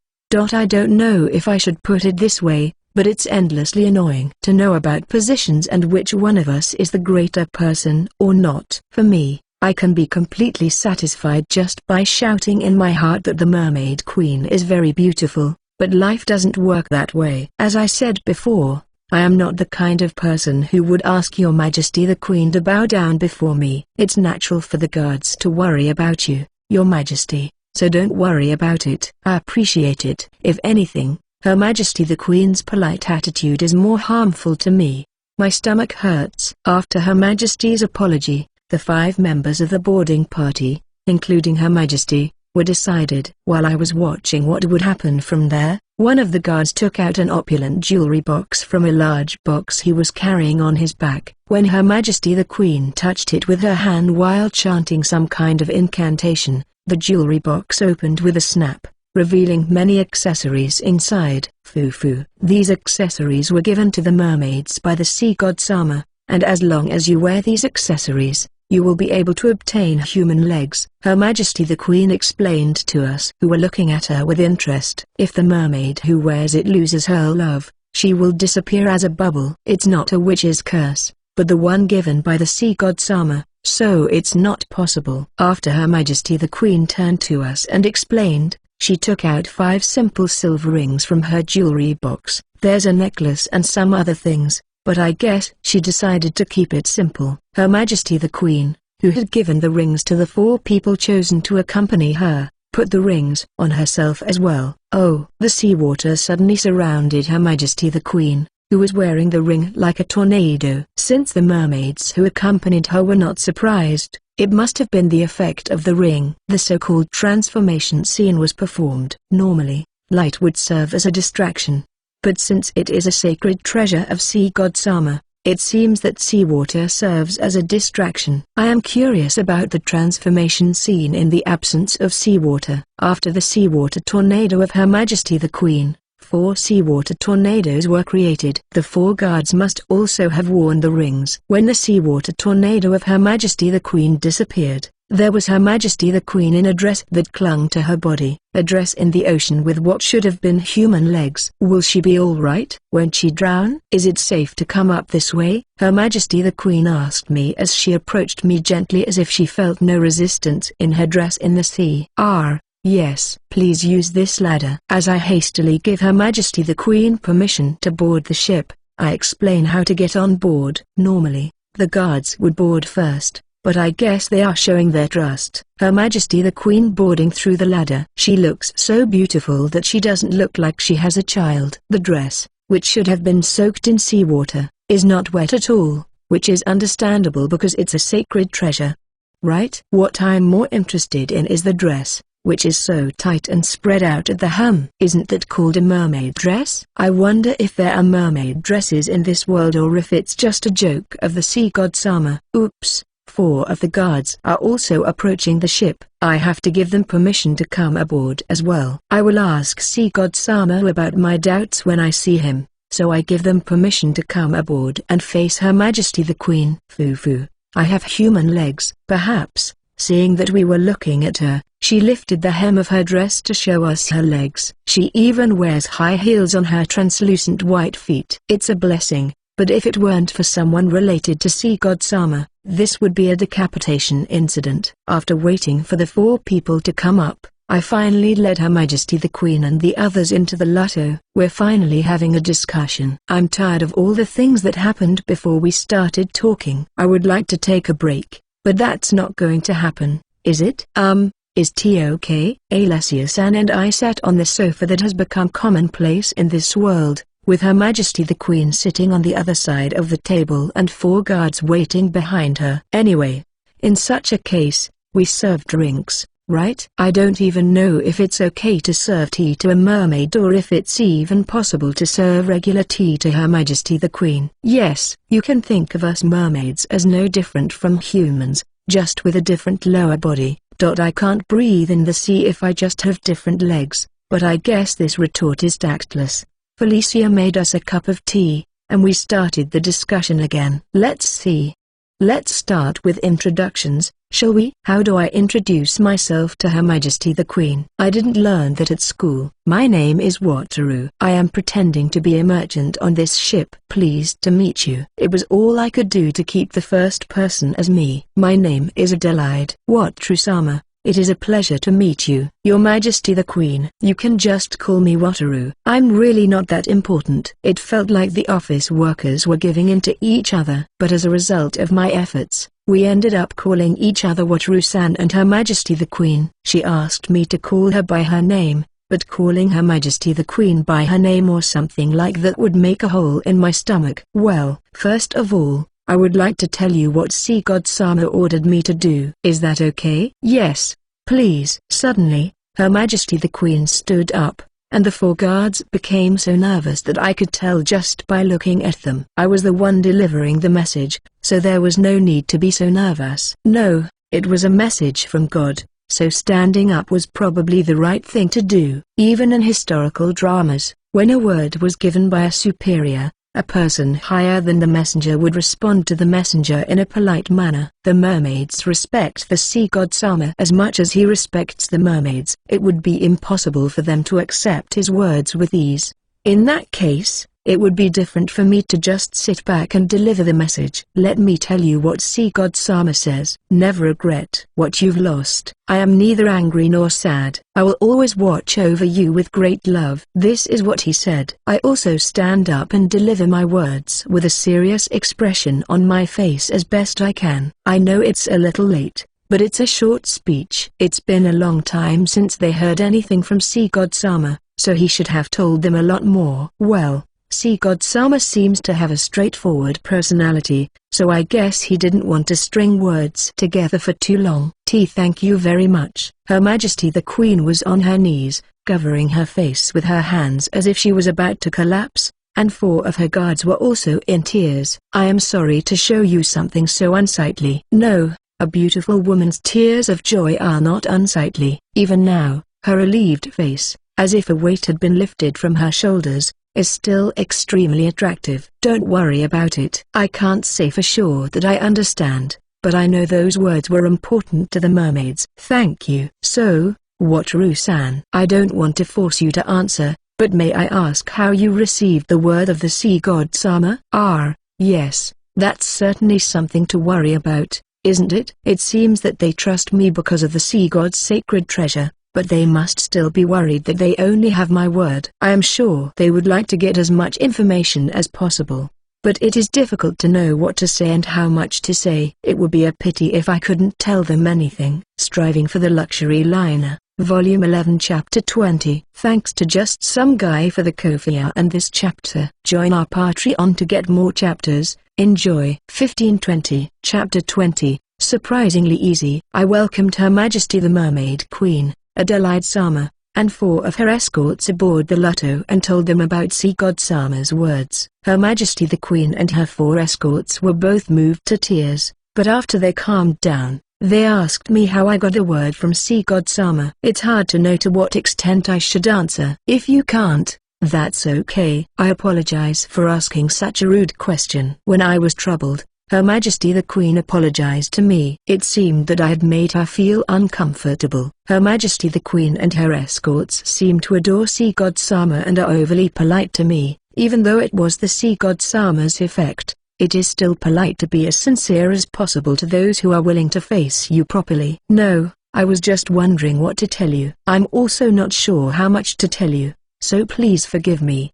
Besides, it would be easier for us to talk if you could sit on the sofa. I don't have the courage to continue talking with Her Majesty the Queen on her knees on the floor, so I ask her to sit as she is. Excuse me. The fact that you are willing to speak to me is enough. Thank you for your kind attention. Her Majesty the Queen, who has taken her seat again, urges me to continue the conversation. Well, how should I talk? Well, first of all, I am related to a certain divine realm, and I am able to exchange words with Creator God Sama from time to time. Then, by chance, I received the Sea God's sacred treasure, but I didn't know how to use it, so I asked Creator God Sama how to use it. Then, after some discussion, I finally talked to Sea God Sama, and he gave me permission to use the Sea God's sacred treasure and gave me a word to the mermaids. I may have explained it in a rough way, but I also feel that I talked too much. But I didn't lie, did I? So, what Rusama is the messenger of Creator God Sama? Her Majesty the Queen, her face pale, asks the question in an anxious manner. She's using the Sama suffix again. I'm more like a receptionist than a messenger of the Creator God Sama, you know? No, I'm not in such a high position. How shall I put it? An errand boy? Even if you ask me, being an errand boy for Creator God Sama is quite an amazing thing. Yes, I can understand that somehow. The cathedral in Palermo is also a sacred place, but Creator God Sama seems to have very little to do with it. I'm from a different world, so he just approaches me for entertainment. Alessia-san, who was listening next to me, looked at me with a look that said I was talking too much. It's true that if I keep talking like this, I'll end up talking about strange things and invoking a version of a fox that borrows the authority of a tiger, saying that I have the Creator God Sama in my back. No, it's already been invoked. I don't want to humble her any further, so I'll stop talking about Creator God Sama and talk about Sea God Sama. There are still many things to talk about. Well, it's not like I really have any influence in the world in relation to the Creator God Sama, so it's not like I'm all that great. Back to the story. When I was given the word, Sea God Sama asked me to help the mermaids because they were in trouble. I don't know what the trouble is, but if I can help you, I'll cooperate. Well, the pale complexion of Her Majesty the Queen changed to a moist and passionate expression, as if she was moved by Sea God Sama's thoughtfulness. It's a very mature and sexy look. I wonder if, for Her Majesty the Queen, Creator God Sama is an object of fear and Sea God Sama is an object of affection. If she actually met him, she would definitely find Sea God Sama more dignified than Creator God Sama, but since she has never met him, it is understandable that she would be afraid of him just because of the name Creator God Sama. So, what do we do now? I called to Her Majesty the Queen, whose soul seemed to have flown somewhere, and she looked back at me with a surprised look on her face and apologized. Maybe I'm the number one person who made Her Majesty the Mermaid Queen bow her head. I'm not very happy about it, but in a way, it's probably a great accomplishment. I apologize for the inconvenience, but could you please listen to me? After thinking for a moment, Her Majesty the Queen spoke to me as if she had made up her mind. To be honest, I don't like being inconvenienced, but that doesn't mean I won't listen. I looked at Alessia-san, and she nodded silently, and with the words of the Sea God Sama, I couldn't run away from her. Yes, please let me hear it. If I can help you, I will do my best. I assured her that I would do my best, but if I were a hero or a brave man or something like that, I would have assured her that she could leave it to me. Is that part of the reason why I can't build a harem right now? It's hard to be cool. Asterisk asterisk asterisk. And that's what this is all about. I see, so the original culprit is the otherworlder who stole the Sea God's sacred treasure. After stealing the Sea God's sacred treasure, he could have just run away normally, but he wanted to test the Sea God's sacred treasure he had obtained, or maybe he was disturbed by his pursuers, and he disturbed the ocean currents around the mermaid country. Before the currents were disturbed, the complicated and violent currents surrounded the mermaid country except for certain routes, and even the sea serpent could not approach what seemed to be a peaceful country. If a danger zone is created in the country and monsters start to invade, that would certainly be a problem, wouldn't it? However, it seems that they have taken care of the situation, so it seems that they are in trouble but not in a desperate situation. However, I wonder why the creator god Sama would give such an annoying otherworlder such a cheat. Unless he thinks about it a little more, I feel ashamed of myself as an otherworlder. But is this a surprisingly simple story? I was prepared to be forced to do difficult tasks such as fighting very strong monsters and obtaining rare secret medicines because they said it would be an inconvenience, so it's a bit of a letdown, isn't it? Or is it a difficult task because I don't understand it well enough? Well, from what you asked, I think I can handle the sea god's sacred treasure,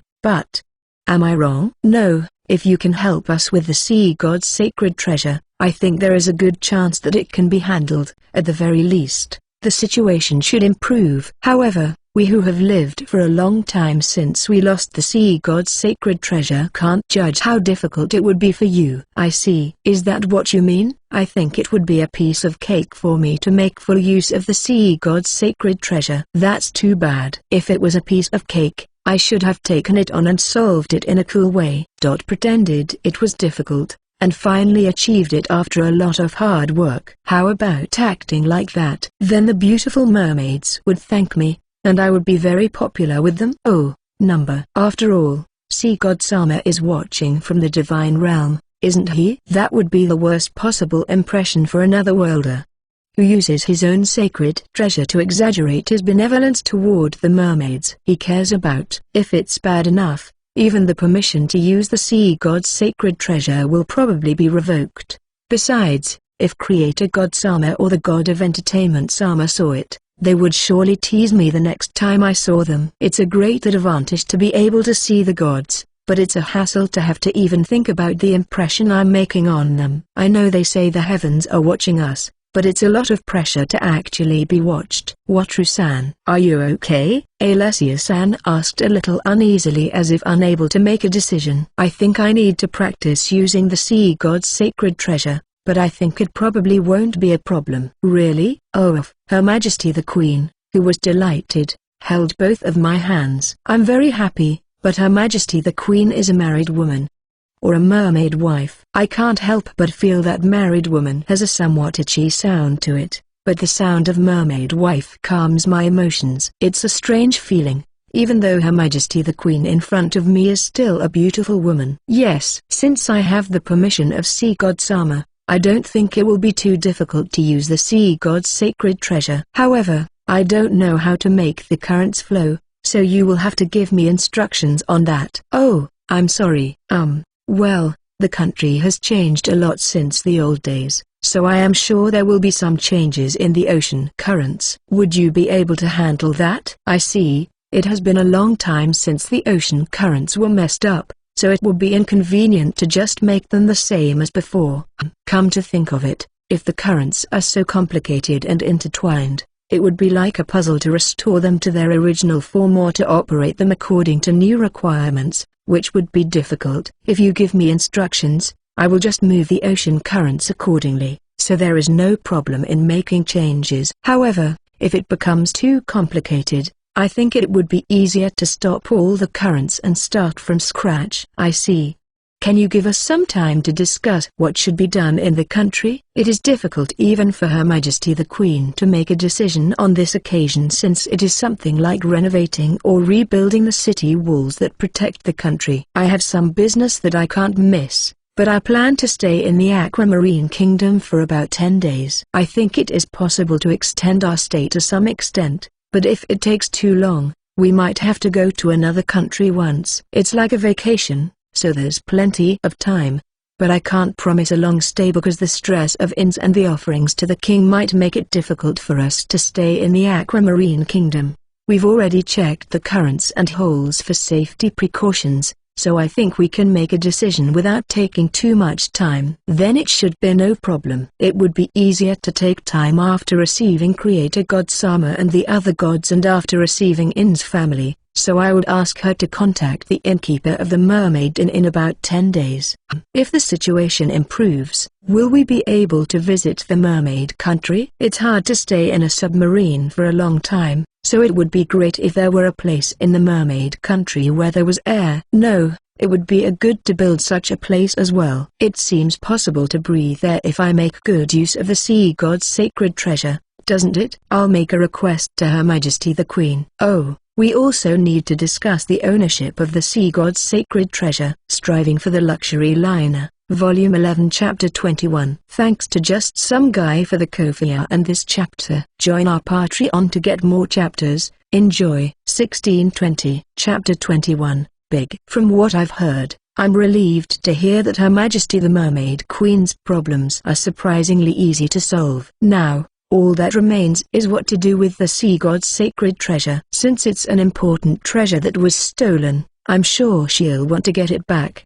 But since the cheat is so powerful, I'd like to keep it with me until the situation can be resolved, if possible. Your Majesty the Queen. About the sea god's sacred treasure, there's something I want to use it for, so do you mind if I take care of it? Huh? Her Majesty the Queen looks at me with a puzzled expression. The sea god's sacred treasure is a sacred treasure that the sea god Samas gave permission for Watru-sama to use. There is no need for you to ask for permission to use it since we have failed to protect the sacred treasure that was given to us. I see. Since it was originally the mermaid's sacred treasure, I thought the mermaid had the right to own it. But the mermaid seems to think that they lost their ownership because they could not protect the sacred treasure, and the sea god Samas gave me permission to use it. There's quite a difference in perception. It would be easy if I could say, well, I'll take care of it, but I promised sea god Sama that I would talk to the mermaids about it.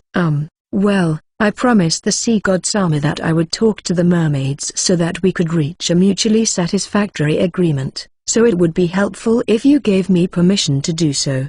Besides, I'd like to discuss the owner of the sea god's sacred treasure after me. Huh? Her Majesty the Queen looked at me again. Isn't the sea god's sacred treasure to be passed on to Watru-sama's child? We know that sea god Sama has given you permission to do so. I don't have any children, you know. A child? Huh? I would be lying if I said I didn't want one. But I don't think a person with harem ambitions should think about children, especially a father who has harem ambitions while his children are watching him. Would surely be greedy. Watru-san. What Her Majesty the Queen is trying to say is not whether you have children now, but whether the sea god's sacred treasure will be an heirloom to be passed down in Watru-san's family from generation to generation. I see. Alessia-san's explanation finally made sense to me. I did not understand it because in my family, as a commoner, there are no family heirlooms. So it's all about inheritance. I don't even know if my child will be able to use the sea god's sacred treasure.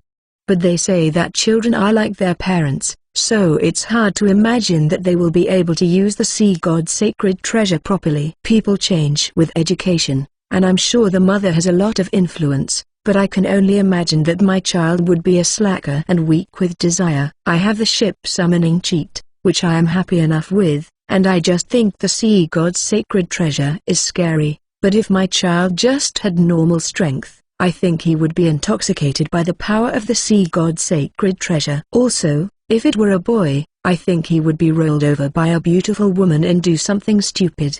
The men in my family generally lack that kind of caution. I could see my children and grandchildren being told, "Oh, that's cool," and manipulating the sea god's sacred treasure with excitement. If I used the contract of the god of commerce Sama, I might have no problem turning it into a family heirloom, but it would be foolish to possess such great power. Fortunately, I have a cheat. I would be able to leave enough wealth to my children and grandchildren, and it would be better to give it to someone I can trust than to have such a powerful power. What's wrong? Her Majesty the Queen looks at me with concern. I seem to be lost in thought due to the unexpected turn of events. It's no use thinking about my children and grandchildren, who don't even exist yet. Let's concentrate on meeting Her Majesty for now. I am sorry. I've been thinking about this for a while. As for me, if I am allowed to use the sea god's sacred treasure and then manage it for a while, I would eventually like to return it to the mermaids.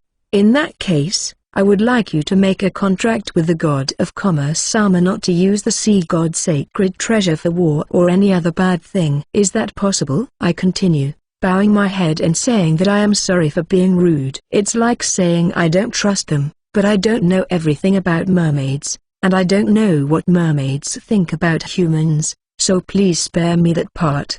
You will return the sea god's sacred treasure to us? Good. Her Majesty the Queen seems to be more concerned about the return of the sea god's sacred treasure than my rude words. Yes, it was originally given to the mermaid by sea god Sama, so I would like to return it to you eventually. As for the contract, it would be helpful if you could think of it as an insurance policy since it is a rather powerful sacred treasure. If we make a contract so that it cannot be used for bad things, and also make it necessary to make a contract with the god of commerce Sama when passing on the sea god's sacred treasure to the next generation, it will give me some peace of mind. It's kind of an idea, so if I don't think right when I make the contract, there will be holes in it. If the sacred treasure is stolen like last time, there's nothing I can do about it, so I hope the security against theft and robbery will also be strengthened. Also, I think I should include the Dark Elf Island in the contract,